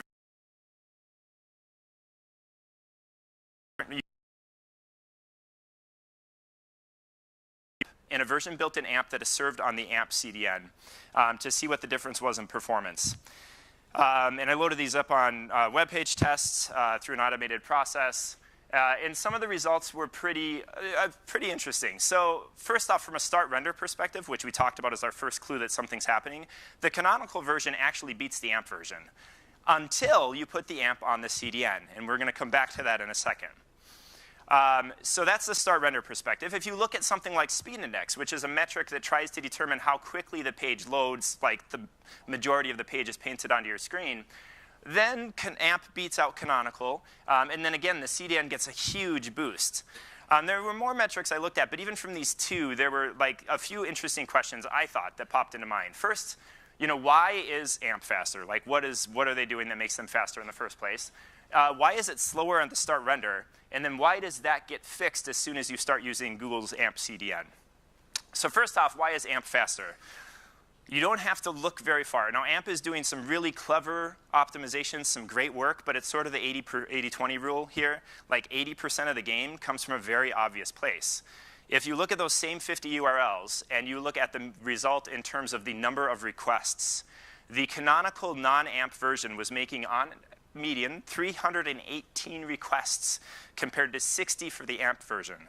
AMP has a whole set of restrictions around what you can and cannot include in an AMP document. It is possible to shoot yourself in the foot and load a ton of stuff, but they make it much, much harder to do. So from an AMP perspective versus canonical, the AMP ends up with a lot less requests typically. To put this in a little bit more visual perspective, here's a waterfall. This is sort of the heart of all performance thing is a waterfall. If anybody's not seen it, it's showing you every resource that is requested by the page and when it comes in. This is the waterfall for the AMP version of a page. Okay, there's 23 resources on this particular waterfall. This is the waterfall for the non-AMP version of the exact same page with no display differences other than the fact that we have all those third-party stuff coming in. Actually, hold on 1 second, that cut off. Let me just... Is this right? We got time, right? That's good. There we go. That's the waterfall for the non-AMP version. And again, visually, there's no difference other than the fact that you have some ads and some like different ad providers and stuff like that. But you jump from 23 requests to 716 requests. You do not have to be a performance consultant or performance engineer to be able to tell that something with 23 resources being loaded is going to be significantly faster than something with 716. You also don't need AMP to necessarily enforce that for you. Now, this is an excessive example. The median thing that we're seeing on the web, if you look through HTTP archive data, is about 59% on any given page is going to be third-party resources versus first-party. That's a number I'd like to see go down. We get a lot of value from these third-party sources, But usually what happens is a lot of times we inject this stuff because we can, and then we don't think about whether or not we're actually using the data. Fixing this is not a technical thing. Fixing this is just sitting down with your marketing team, your other units, and saying, all right, cool, these are the services we're using right now on our page. When's the last time we logged into this one? You know, why do we have 3 different analytics services being called on this? Like making sure that you got real business reason that's driving why these things exist on your page, and reducing it can go a long way towards improving performance. So again, AMP does a lot of smart things. This is at the heart of the biggest in performance improvement. Why is it slower to start render? Because of this. AMP is very dependent on JavaScript initially to create everything. You don't make an image, you make an AMP image. You don't make a video, you make an AMP video.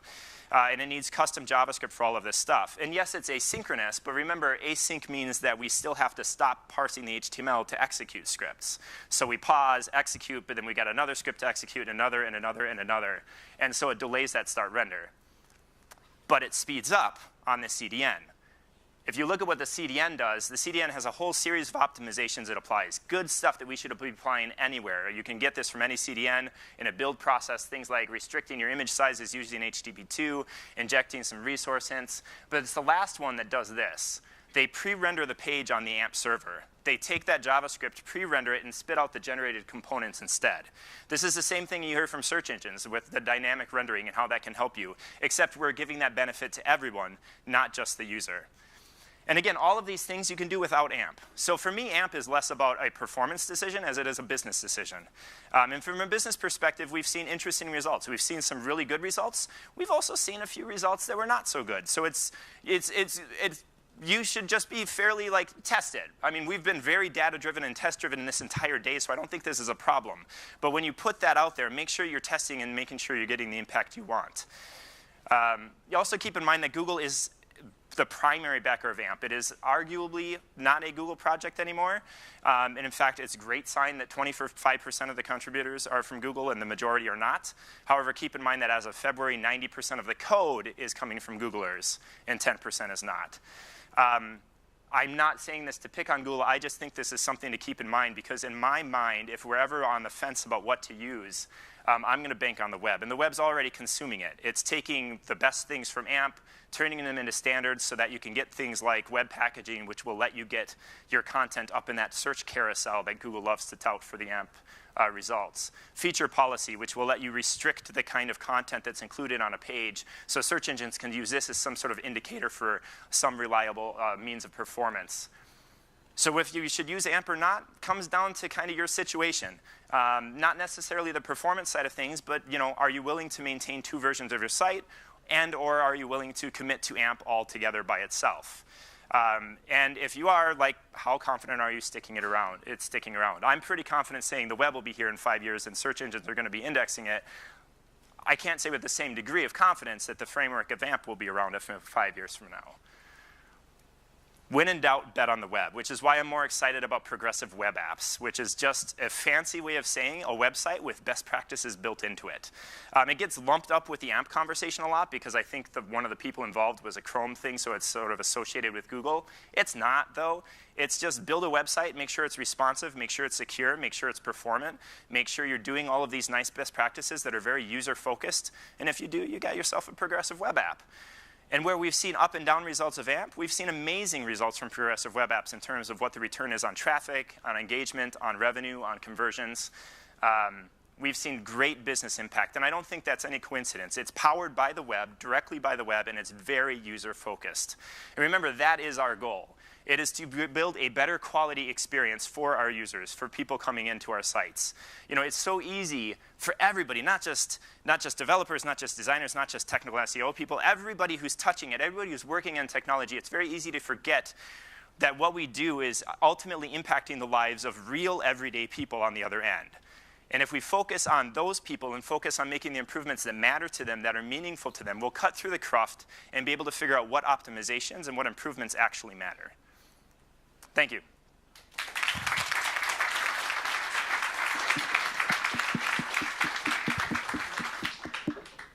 Thank you, Tim.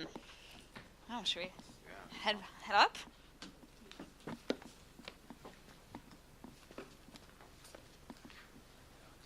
Well, that's a wrap.